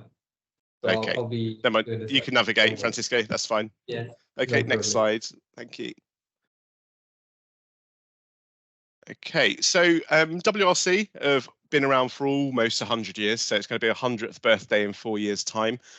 We were originally public owned, but we were privatised in 1989 with the privatisation of the water sector in England and Wales. We're part of a larger parent company called RSK, and that's made up of around 170 companies with 10,000 staff globally. And some other companies that you may have heard of within the RSK group include Binnies, which used to be Black & Veatch, ADAS and MWH Treatment as well. So we collaborate with them for water treatment and agricultural purposes. At WRC, yeah, we're made up of around 220 people, mostly scientists, engineers, statisticians, project managers and management consultants. And we focus in on a number of areas in our water sector in terms of catchment management, water and wastewater treatment and distribution and collection. I specialise in microbiology and looking at risk across the entirety of the water cycle. And we also have toxicologists as well, just to give you a flavour of the work we do. A lot of it is research led, but also we operate as a consultancy as well. So tendering for bids and for looking for work globally and with international regulators, government bodies, water and wastewater suppliers, companies, and also larger industry groups as well, such as UKWP is one of my key clients. So if we scoot to the next slide. So some of the water quality service offerings we offer at WRC, we offer services in the development and review of water quality monitoring programs across the water cycle. And we've recently conducted reviews of water quality monitoring programs in Oman. We also look at raw water quality modelling and management, and that can be on the catchment side. And we also look at wastewater and clean water modelling in networks. We also offer external audit and investigations of water quality sampling and laboratory operation against 17025 and other international standards that may be relevant to the people on the call. And we also offer a tool called quantitative microbial risk assessment, which I'll touch a bit on a bit later. We also offer the development of water safety plans across the source to tap system and beyond, in recognition that water safety plans will be vital in that water recycling, water reuse sphere as well. So we're very keen on using water safety planning principles to ensure that risk is managed across the water cycle. And we also offer external audit of water safety plans against WHO guidance and a British standards regarding water supply risk assessment and management. If we hop on to the next slide, please, Francisco.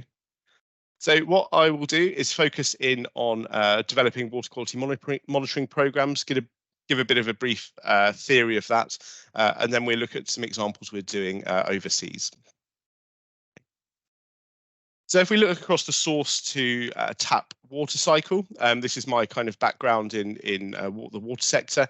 You've got your source water, you're abstracting that, you're then treating it, you're storing it in service reservoirs, and then that goes through to the customer. And each one of those stages has a critical surveillance point, as it were, or monitoring points. It's not just where the water leaves the source water to go to abstraction.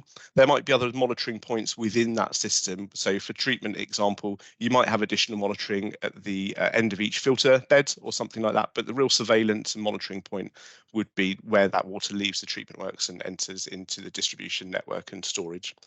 As part of this sample monitoring program, you've pretty much got three key components of that. You would have your compliance-based program if there is legislative requirements around that. This is the kind of thou must sample this parameter at this frequency at this point. And that might vary depending on the flow produced by the treatment works, the capacity of the storage reservoir, how much population is being served. So it's a normalized metric in many regulations across the world. And this tends to be your baseline of any monitoring program and sampling. If you have to do it, you need to do it. But if it's more of a research-based program, then compliance may not be a important factor to your research. In terms of risk, this is in addition to compliance-based monitoring, and this could be parameters that aren't defined in compliance and are a potential public health concern. And these tend to be defined by your qualitative water safety plans in order to understand what hazards might be present in your source water and what might be introduced through the network. In terms of this, the level of risk might change both seasonally and temporarily. And in England and Wales, this might include parameters like chlorate, somatic coliphage, a viral indicator of water treatment and raw water risk, cryptosporidium, which isn't named in regulation, and also nitrate in your source waters. So this would be picking up anything that you need to understand on a risk-based purpose that isn't part of your compliance-based program. We then have operational monitoring, and this is used to monitor the efficacy of your control measures across the water system, and it could be typically live telemetry data or sampled data. And that can also be used to inform your water safety plans. And this could be typically bacteria or colony counts on your filter beds, or even live monitoring for volatile organic carbons on a source water abstraction in an area that you may think there may be some oil spills, and you're actively monitoring that to control abstraction as you're going in.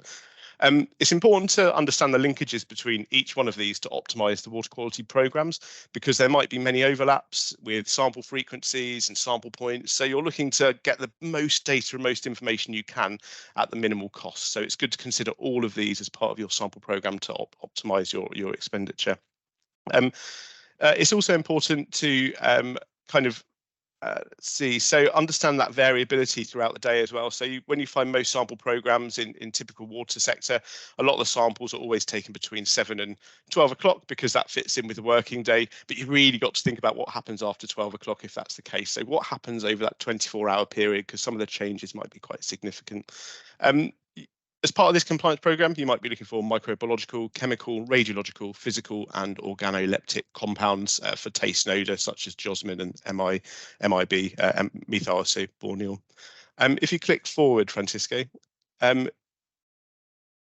just as an example, at a treatment works, you might build up your compliance and risk-based program based on coliform or E. coli data, nitrate, iron, organic carbon, alpha and beta radiation if that is a potential challenge in your source waters, turbidity as a mainstay of water quality across the entirety of the water system, and taste and odor as well. And those frequencies would vary depending on how critical and that treatment works was, and what the picture of risk was both upstream and downstream to your end user or customer. And these monitoring programs could be set up for not just drinking water treatment, but you could have these monitoring programs set up for wastewater and industrial cooling systems as well, which is what I'll talk about next. So if we click forward. So just as a case study of what we've been working on, we've been investigating the feasibility and safety of using treated sewage effluent to provide water resources to a district cooling system in Southeast Asia. As part of this, we're developing a monitoring program, or have developed a monitoring program, which will lead into a health-based risk assessment. So our client wanted to understand the feasibility and microbiological safety of using recycled water. in the district cooling system. So we developed a medical review plan which explored all international regulation around this practice where it was happening, and also looked at regulation around where it doesn't happen, so we could understand what the current risk picture was by using drinking water sources or using seawater for these systems.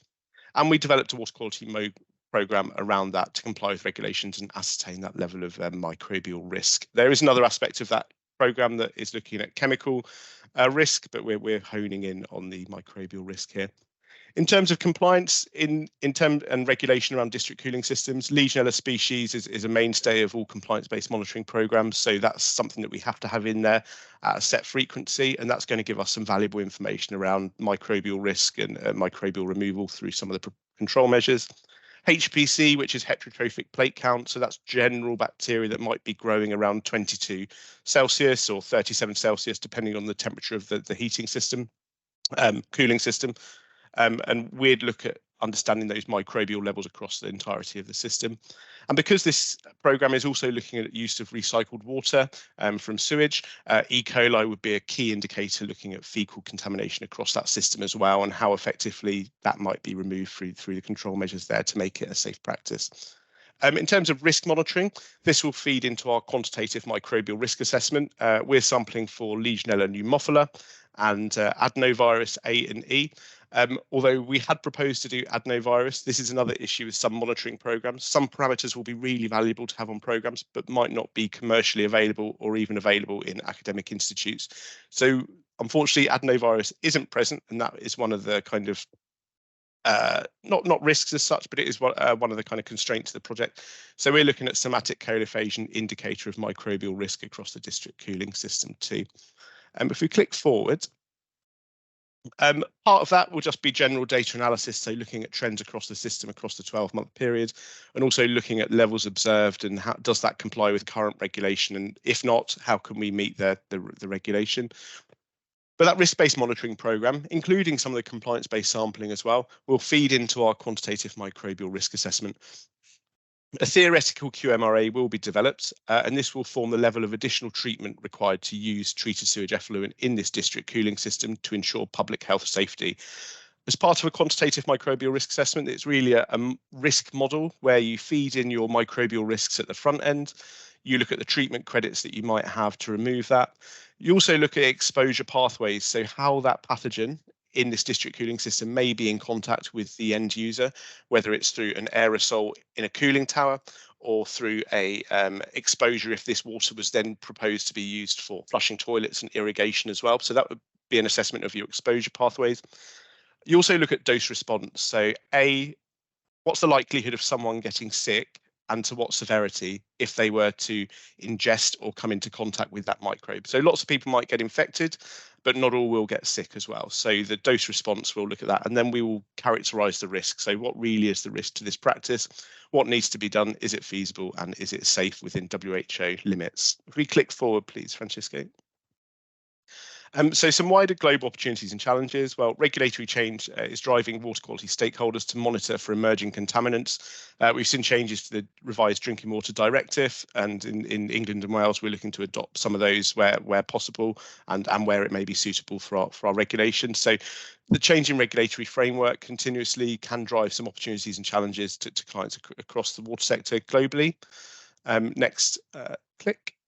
The WHO is also emphasising risk-based management of water supplies through water safety planning. So your water quality monitoring programme is fundamental to ascertain risk through the data being collected across your water cycle, but also to provide surveillance of if your water cycle and your water system is operating to the best of its ability and is still operating within its correct ranges. So that's key to us in terms of managing risk and managing water quality around the system. Next slide, please. And also climate change, you've heard it on a number of the presentations today. It's a big thing, and this will change the temporal and spatial dynamics of water quality hazards and their prevalence across the water system going forward. So I think having agile and dynamic water quality monitoring programs that can be changed and can be flexible and really based on the risk you're seeing from the environment is key to trying to understand the risk posed by climate change, how it's impacting your water cycle, and being able to put in adequate preventative measures and control measures to ensure public safety for all. And I think that's really it from me, so I'd invite any questions. Thank you, Austen. And we invite anyone who has a question to raise their hand or to post them in the Q&A section.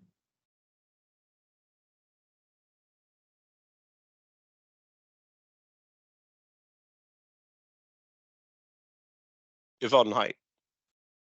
There's a question there. Yvonne. Hi, Dr. Berg. Thank you. I just wanted to ask you, in Africa, it's a tendency around Africa that our water quality is not at its peak. So I wanted to find out from you, how would I contact you with regards to water opportunities with regards to trying to put you in touch with local municipalities that look after our treatment of water. How would I get in touch with you? I see your email address, so I can get in touch with you that way. But I also wanted to find out from you, a lot of the African countries will ask, okay, yes, you've got a good product, but we don't have the finances. Do you know where you can get the finances to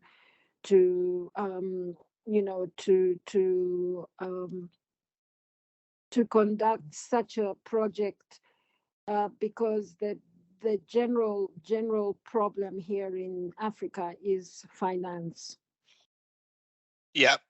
Thanks, Yvonne, and happy for you to reach out to me on my email regarding our water quality capabilities and what we can provide. I'm passionate about, supporting developing countries on their water quality monitoring program. It's key for the UN Sustainable Development Goals. As a consultancy, it's always driven by kind of the client's needs and requirements.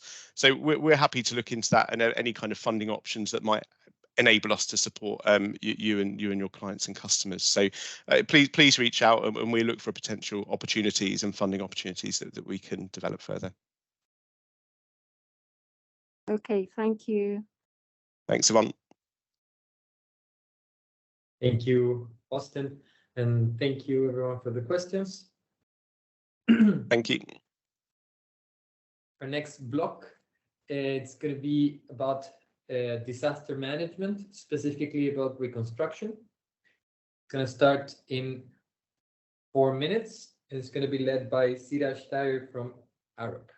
So please join back in 4 minutes, or if you want to join the Blue Room, in the Blue Room, we're going to have a presentation on preventive management of critical infrastructure under the theme of managing resilient systems. Going to be led by Tom Sangster from Dowley Consultants.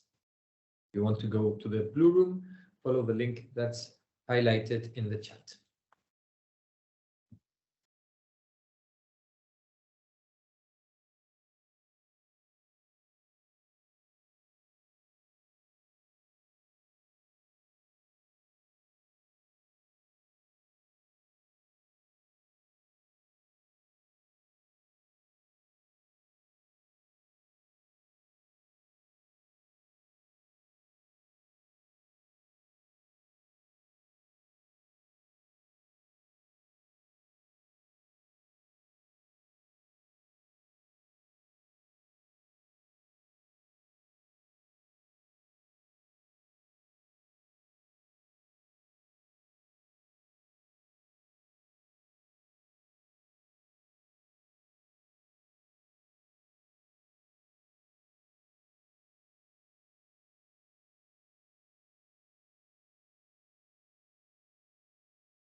Hello, Siraj.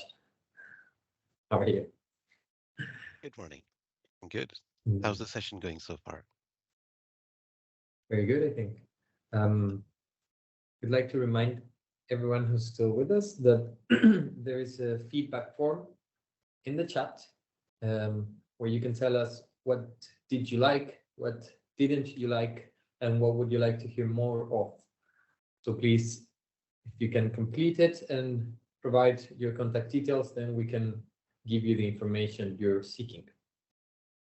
We also want to remind everyone that all the questions posted in the Q&A are going to be related to the speakers.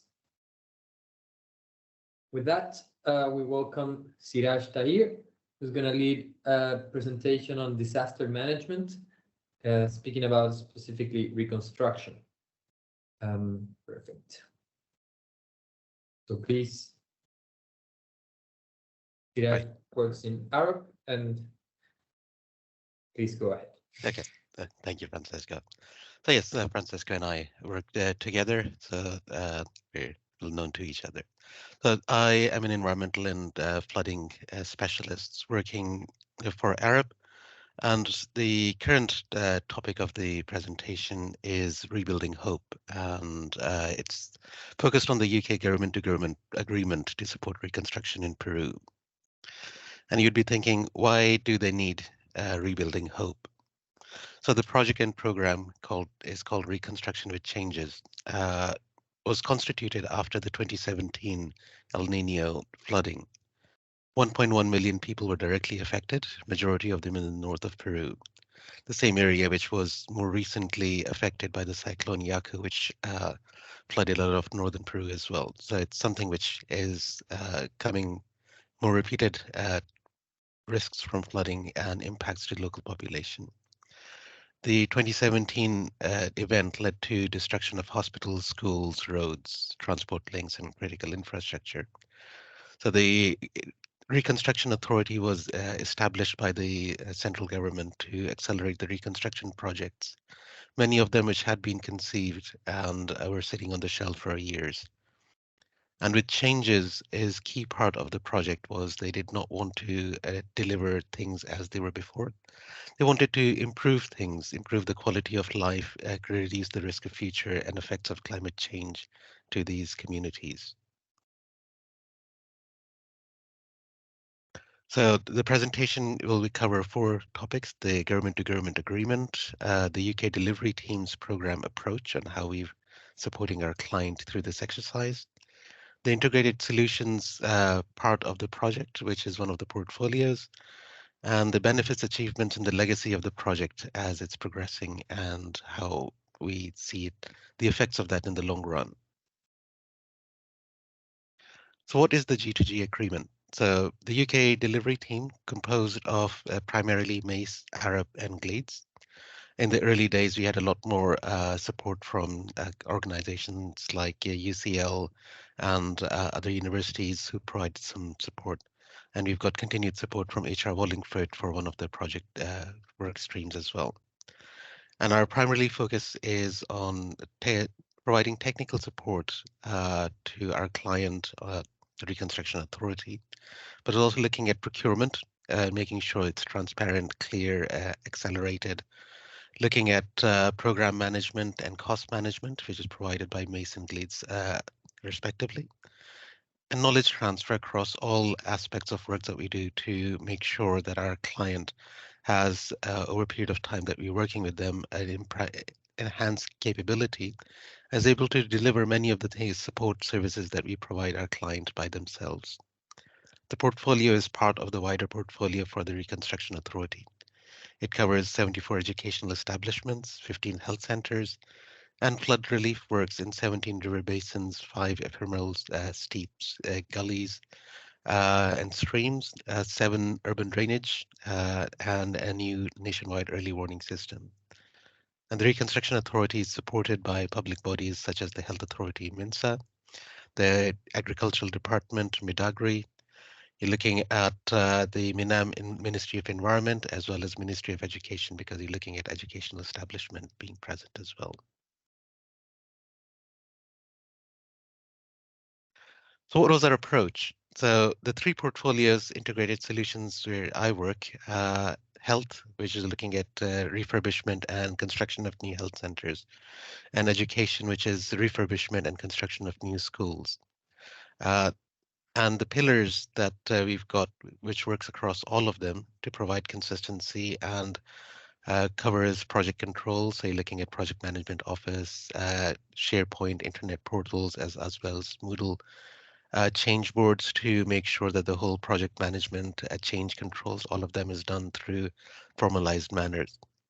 You're looking at tenders and procurement. So this transparency is probably a key fundamental part of that to address any semblance of corruption might be present.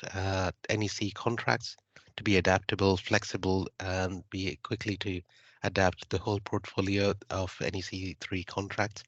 So you're looking at option A, option C, and option F are the key procurement contracts being used. And the evaluation systems, which is double-blind systems in which independent evaluators evaluate the tenders to make sure that everything is above board.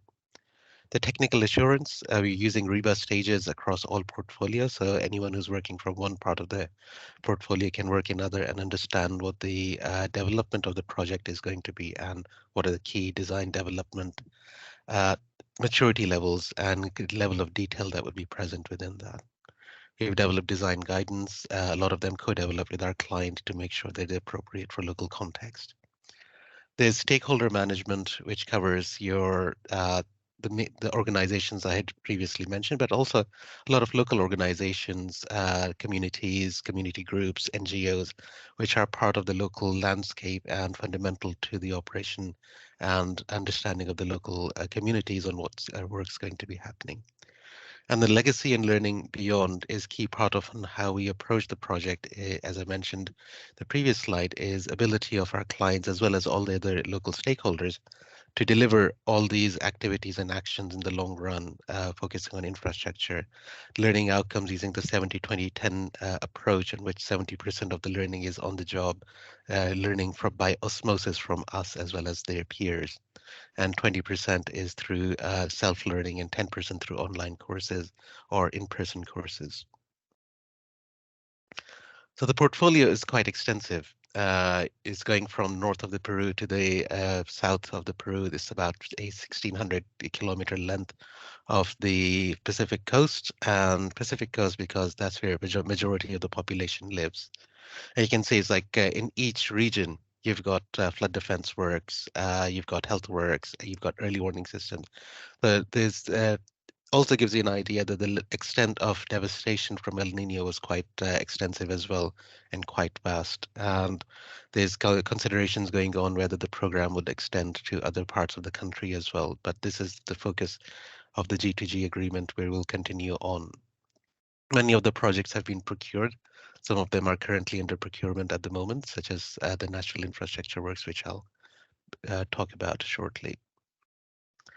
So integrated solutions, what is it? What do we mean by that? So the topography of Peru is quite unique in many places. So you can go from sea level to 2,500, 3,000 meters within 2 hours. So in this steep catchments, the catchment response is quite quick, which means that the type of solutions you would normally employ in places like UK, where terrain in most places is quite flat, by themselves don't work. So you're looking at a combination of solutions such as attenuation dams. You're looking at reforestation, terracing something which the local population is well versed is. You can go around Peru and see a lot of Inca terraces already present. So just utilizing those knowledge which exists and extending it beyond in other places so people know that's part of the landscape. It's something nothing new on that. The most of the cities are closer to the coastline, so where the land goes immediately flat, which means that the drainage is a major challenge, and a lot of cities don't have pipe drainage. So looking at working on this project is understanding how the river and the city interact and what are the solutions that need to be implemented are quite complex. So everything needs to be designed in integrated manner. And top it off, there's early warning systems, the project which I technically assure, which is going to take capability of Peru from the 20% of the catchments to 100% of the Pacific coast to provide early warning systems, which is quite an adaptive system that is going to be delivered, which would be envy of many of the countries around the world. So the national infrastructure, what I call the jewel in the crown, and it's just one project has been procured. Another 11 projects are being procured at the moment. And this main objectives is minimizing exposure, reducing vulnerability, and building resilience. And a lot of that resilience is resilience to climate change, because many of these solutions are a long time frame implementation. They're not going to reduce risk to the next El Nino, which is expected to start this year, with more rainfall coming in later this year as well as next year. So the time frame for this is looking at the longer term, looking at how you increase resilience and manage the floods and mass movements in these areas. But they're not oblivious to the additional benefits, such as carbon sequestration, habitat protection, local non-timber use, looking at native species, how the whole ecosystem can be improved and ecosystem services provided. But also looking at network of centralized and acclimatization nurseries, which is going to be managed and run by local population. So you're looking at job creation and extension of these things. The idea that in future, further reforestation, natural infrastructure works can progress. Looking at green infrastructure, brown infrastructure, and gray infrastructure in combination to achieve the outcomes and objectives that you need.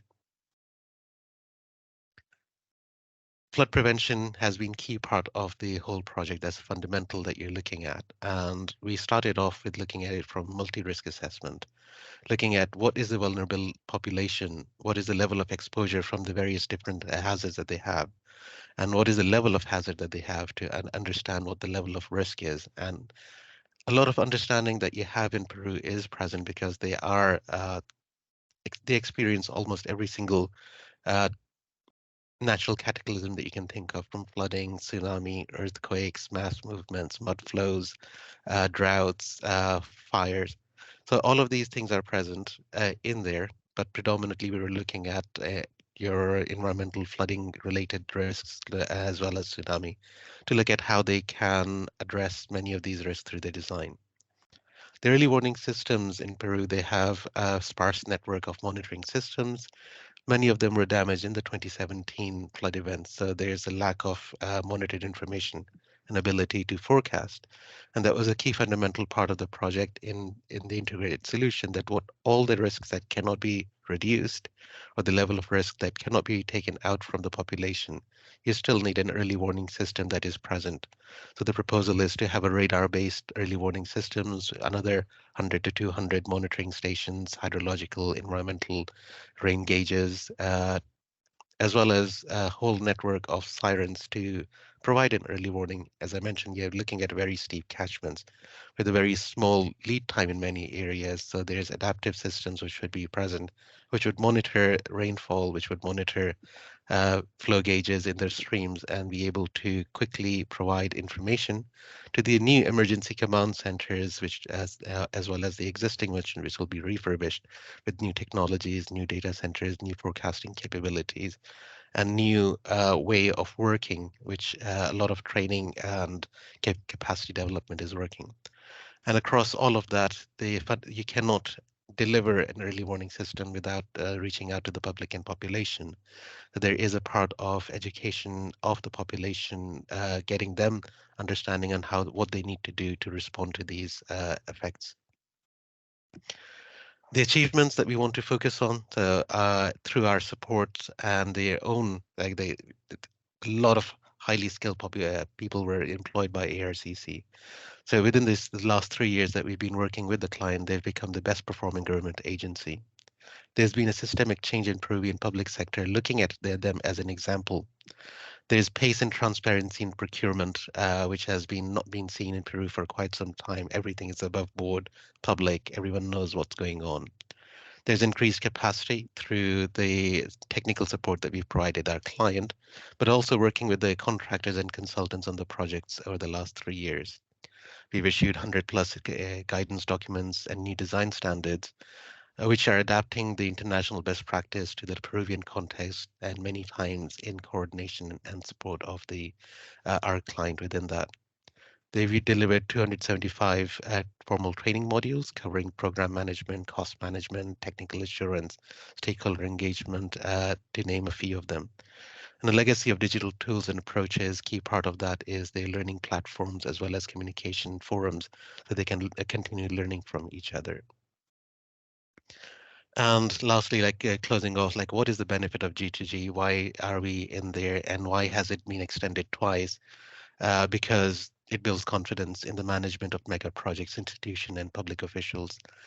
Where countries don't have that experience in-house, we're bringing that experience from here, from large projects in UK as well as abroad. It's fast, efficient, and transparent procurement. It processes in line with international standards, increases the overall clarity, and making sure everything is above board. Safe, responsible, flexible, collaborative construction with the NEC contracts. Where there was conflict, there was delays in changes. Now it's much more fluid in how the changes are being implemented and how the NEC is being deployed. Best practice in sustainable and resilient design has been developed through collaborative design processes, through workshops between the client, the contractor, as well as UKWP, providing assurance roles. It's brought international market to Peru on the design as well as contract on companies, technologies, and best practice. Even the project that I'm leading on early warning systems, a consortium of Spanish, Czech, British, American, and Peruvian companies all present within that. And its legacy of knowledge and skills for Peru, and the benefits to the more than 5 million people who will be directly benefit, and another 6 million indirectly through reduced risk in that area. 40,000 new jobs have already been created and further ones to be created. And overall, this project is going to spend over $3.5 billion in infrastructure. I think that's a lasting legacy that we'll have. So I think I'm being really proud of working on this project for the last 3 years and another few months to go. Thank you very much. Open for questions. Thank you, Siraj. Yes, we invite anyone who has a question to raise their hand or to post them in the Q&A. I have one question in the Q&A. It says, in the natural infrastructure measures, it looks like significant changes are required in land management practices. How will the project deliver these changes and compensate the farmers? So there would be some changes. A lot of projects are going to be done in areas which are not irrigated. So you're looking at steeper landscapes, but some of them still have other uses. So the idea is that you will have the local population working on those projects, so they will have new capabilities, as well as potentially employing them to undertake land management. So there's there's an income stream for them, where there will be impact to the irrigated land or other things where they're currently employed. There's a whole compensation scheme for land acquisition, as well as the impact to their earnings in the long run. So there's other mechanisms provided alongside to make sure the community is well looked after, because it's a very delicate balance, because you cannot deliver flood relief works without impacting others most of the time. So there are mechanisms in place to minimize these impacts. But in terms of the changing practices, there's been a lot of work on reforestation and natural infrastructure in pockets of the country. This is just going to be quite extensive. You're looking at 50,000 hectares of land which is going to be reforested or natural infrastructure measures installed. So it is quite extensive. Thank you, Siraj. Thank you, everyone, for your questions. With that, we're going to give pass to our final presentation of the day. If you continue in the red room, we're going to have a presentation on disaster management, but now speaking about preparedness, led by HR Wallingford. And if you want to go to the blue room, we're going to have a presentation on managing resilient systems, specifically about non-revenue water practices, led by WRC.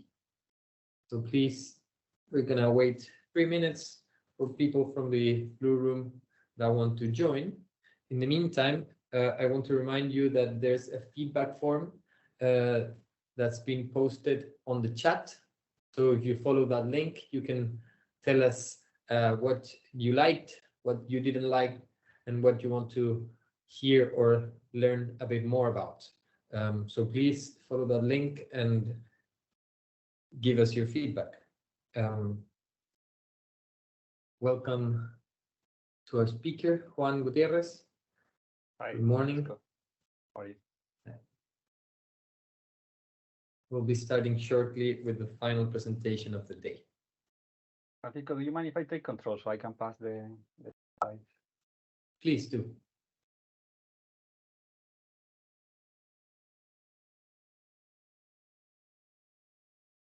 Let's just give 2 minutes for the people to rejoin.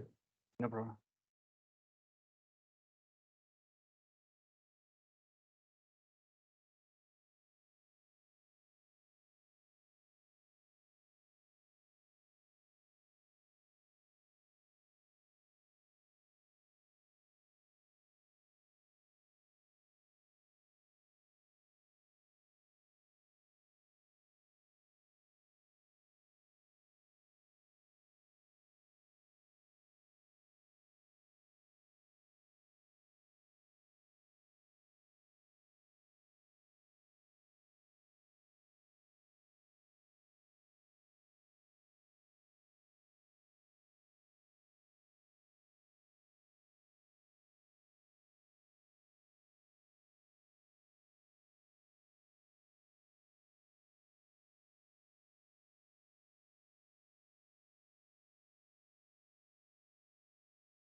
Okay, so welcome back, everyone. We're gonna pass to the final presentation of the day about preparedness. It's gonna be led by Juan Gutierrez, Global Product Manager on HR Wallingford. Welcome, Juan. Hi, Francisco. Thank you very much. Welcome, everybody. Good morning or good afternoon, wherever you are in the world.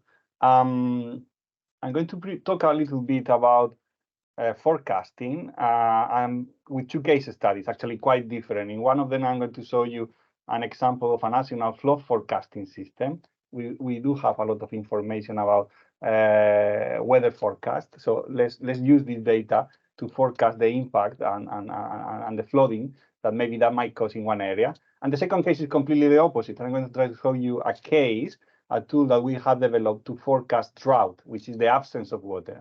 So again, also using weather forecast data, maybe in a longer term, but trying to also predict what is going to happen. What's the reason to try to predict that? Obviously, we would all like to have a magic crystal ball that tell us what is going to happen, because sometimes we say, oh, if I had known that, I would have done the other way around. No? So this is what we are trying to facilitate here, giving you some tools that might help you to make those decisions because you kind of know what is going to happen. It's not going to be always perfect, but that's not the point. The point is to be prepared for what is coming. And then the exact value, then that's probably a second order of magnitude, but at least you are already mobilized and you know what is going on.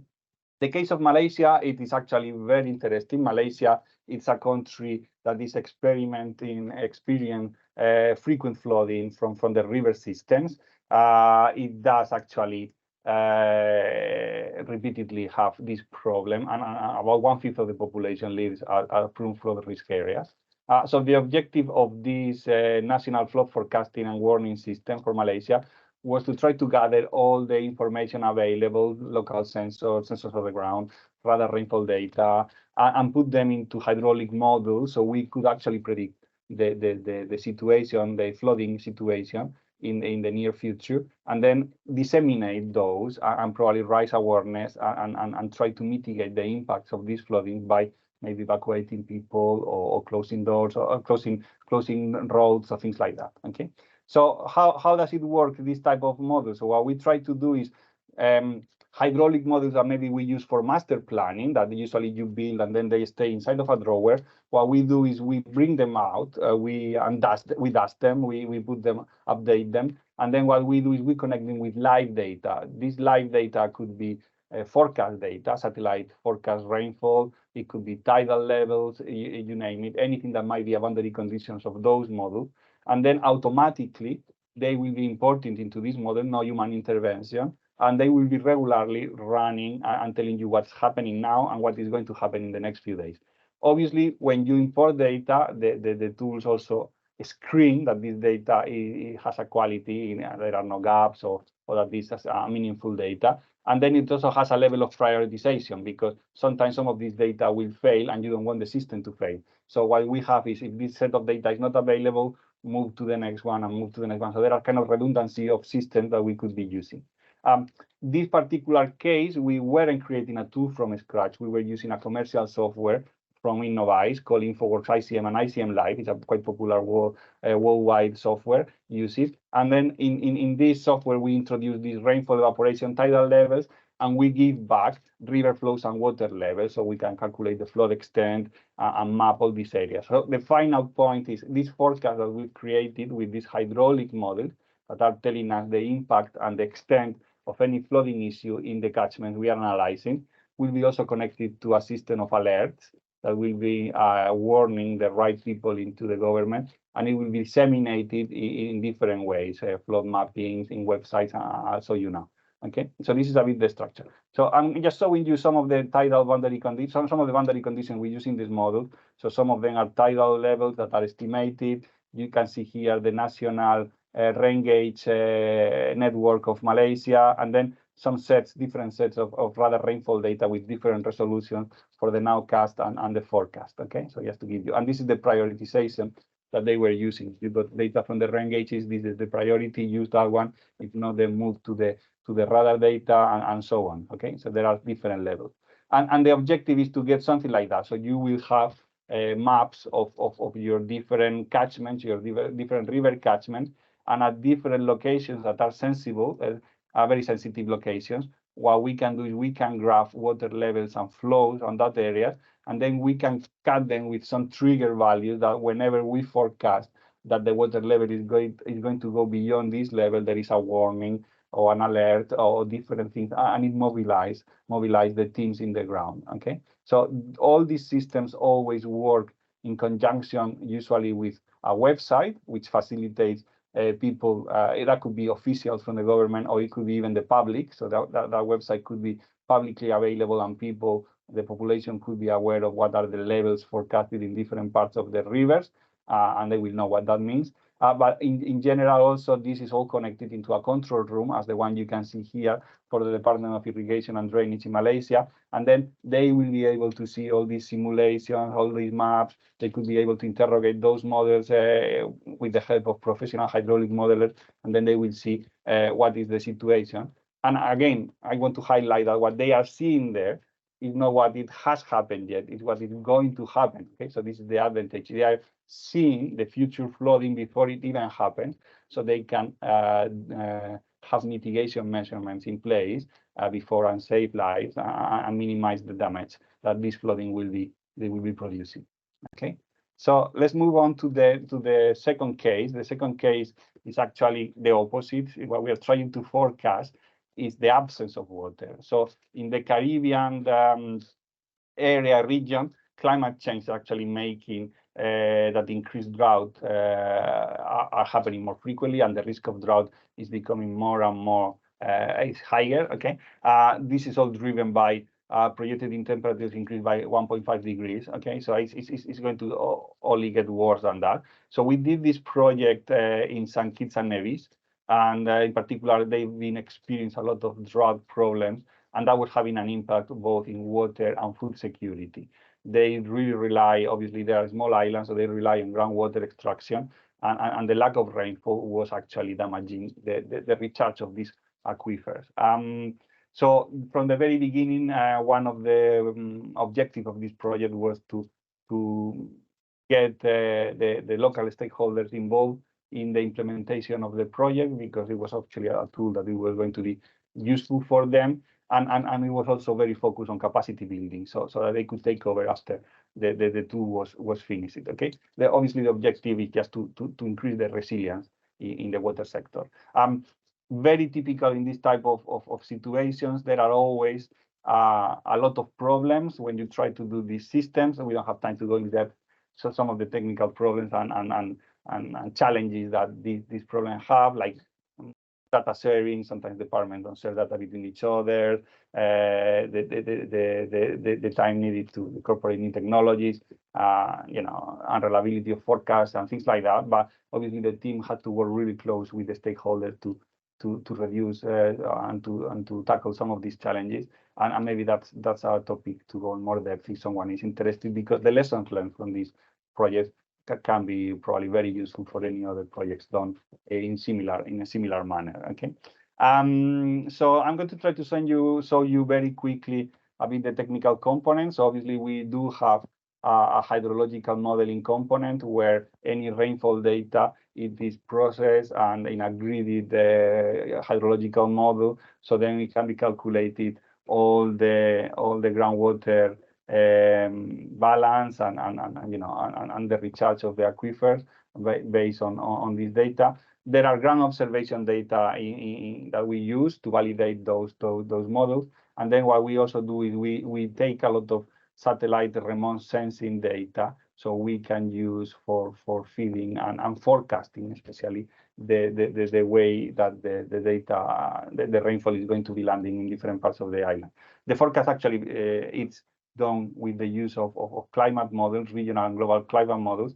And I think we were going up to 6 months time, because after 6 months time, the reliability, the accuracy of those forecasts start to be not as good. And then the predictions we are doing about droughts are not that reliable. Okay, so a lot of reanalysis of these sets of data, and every time that they was updated, automatically the tool updates those parameters in the models. Okay, so the type of system we are having here, we can be differentiated in 2 types. We do have systems that are monitoring what is happening on the ground, boreholes and groundwater levels and things like that. But we also have a component of forecasting where we will be using data that it is maybe just an estimate or a forecast of what is going to happen. But we will combine the 2 of them into this operational tool, so they can be meaningful for any stakeholder trying to deal with drought in this country.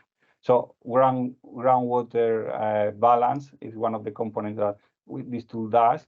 The management automatically of this satellite data with, in a way, easy to use tool that will merge the 2 together. And the objective here as well is to create some objective indicators that the decision makers can use to make decisions. And they can know what type of drought conditions they are in, if they are, and what they are forecasting to have in the future. So let's show you very quickly some screenshots of the web. You can see here, for example, the gridded ground model. So every of these squares has its own hydrological calculation separately, and you can be telling what's happening in each of these areas. Then those calculations can be compared with land uses and see whether this is an agricultural area or it's a city, or what type of land use we have there, and how important those groundwater levels are there or not.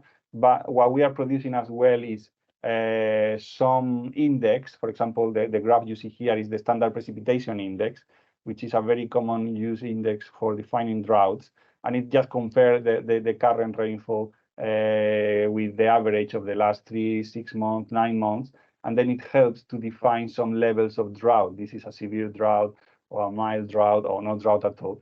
Anything that you see above the line is positive, so that's not a drought, that's raining more than the average. Anything you see below is a drought, and anything that you see on the left-hand side of this vertical line that you can see in the graph, that's actually the past. The things that are on the right-hand side is the future. So what we are forecasting in this particular case, I'm not sure if it's possible to see that there are a few weeks ahead, a few months ahead of drought, not very severe. And then you can start taking some measurement before that happens. You can maybe reduce the consumption, trying to reduce the consumption of water at that situation. Okay.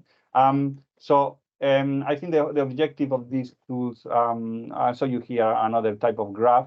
So it is to put in this centralized website all this information that is produced, very easy to access.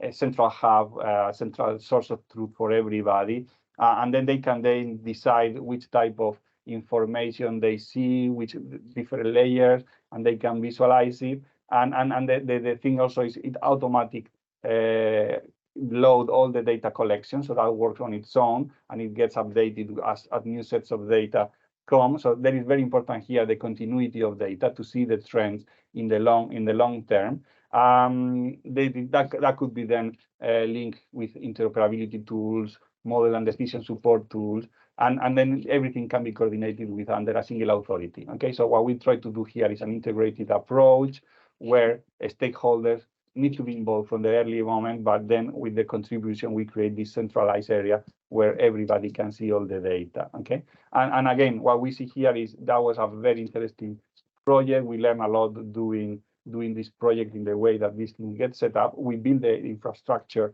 of this tool specifically for this project. So I think it will be very useful now to try to replicate it in other parts of the world. And if drought conditions is something that is affecting your area, I think it's always good to know in advance what are you heading to, and having this type of tools will give you a warning on the situation that you will be having, so you can start making those right decisions and trying to minimize the impact this is going to have by trying to be saving water before the problem really happens. You don't find yourself suddenly in the middle of a drought, maybe too late to make any meaningful decisions in terms of saving water. Okay, so I think this is it. I had Francisco to tell today. So just I would like to invite people that are, I think I went too far, that want to know more about that, to contact my colleague Gina. Gina was the principal engineer managing this project, and she knows far more than me about this topic. I'm just presenting on her behalf, and she could tell you more in depth some of the hydrological calculation, groundwater techniques used here, all derived from a combination of satellite images and also ground data. Thank you very much, Juan, for your presentation. If there are any questions, please raise your hand. I think we can make time for one. If everything was very clear, then we thank you very much, Juan, for your presentation. And with that, we come to the end of today's showcase. So please, we invite you all to give us your feedback through this feedback form. And we'd like to thank all the attendees, participants for your questions, all the speakers for making time 2 days in the week, especially the Department of Business and Trade for helping us convene you all and generate this opportunity, and the UK Water Partnership. With that, we invite you again to connect with the UK Water Partnership via LinkedIn and to visit our website so you can learn more and be up to date whenever we release the capsules of this event. Thank you all very much and have a great Friday. Thank you. Good night.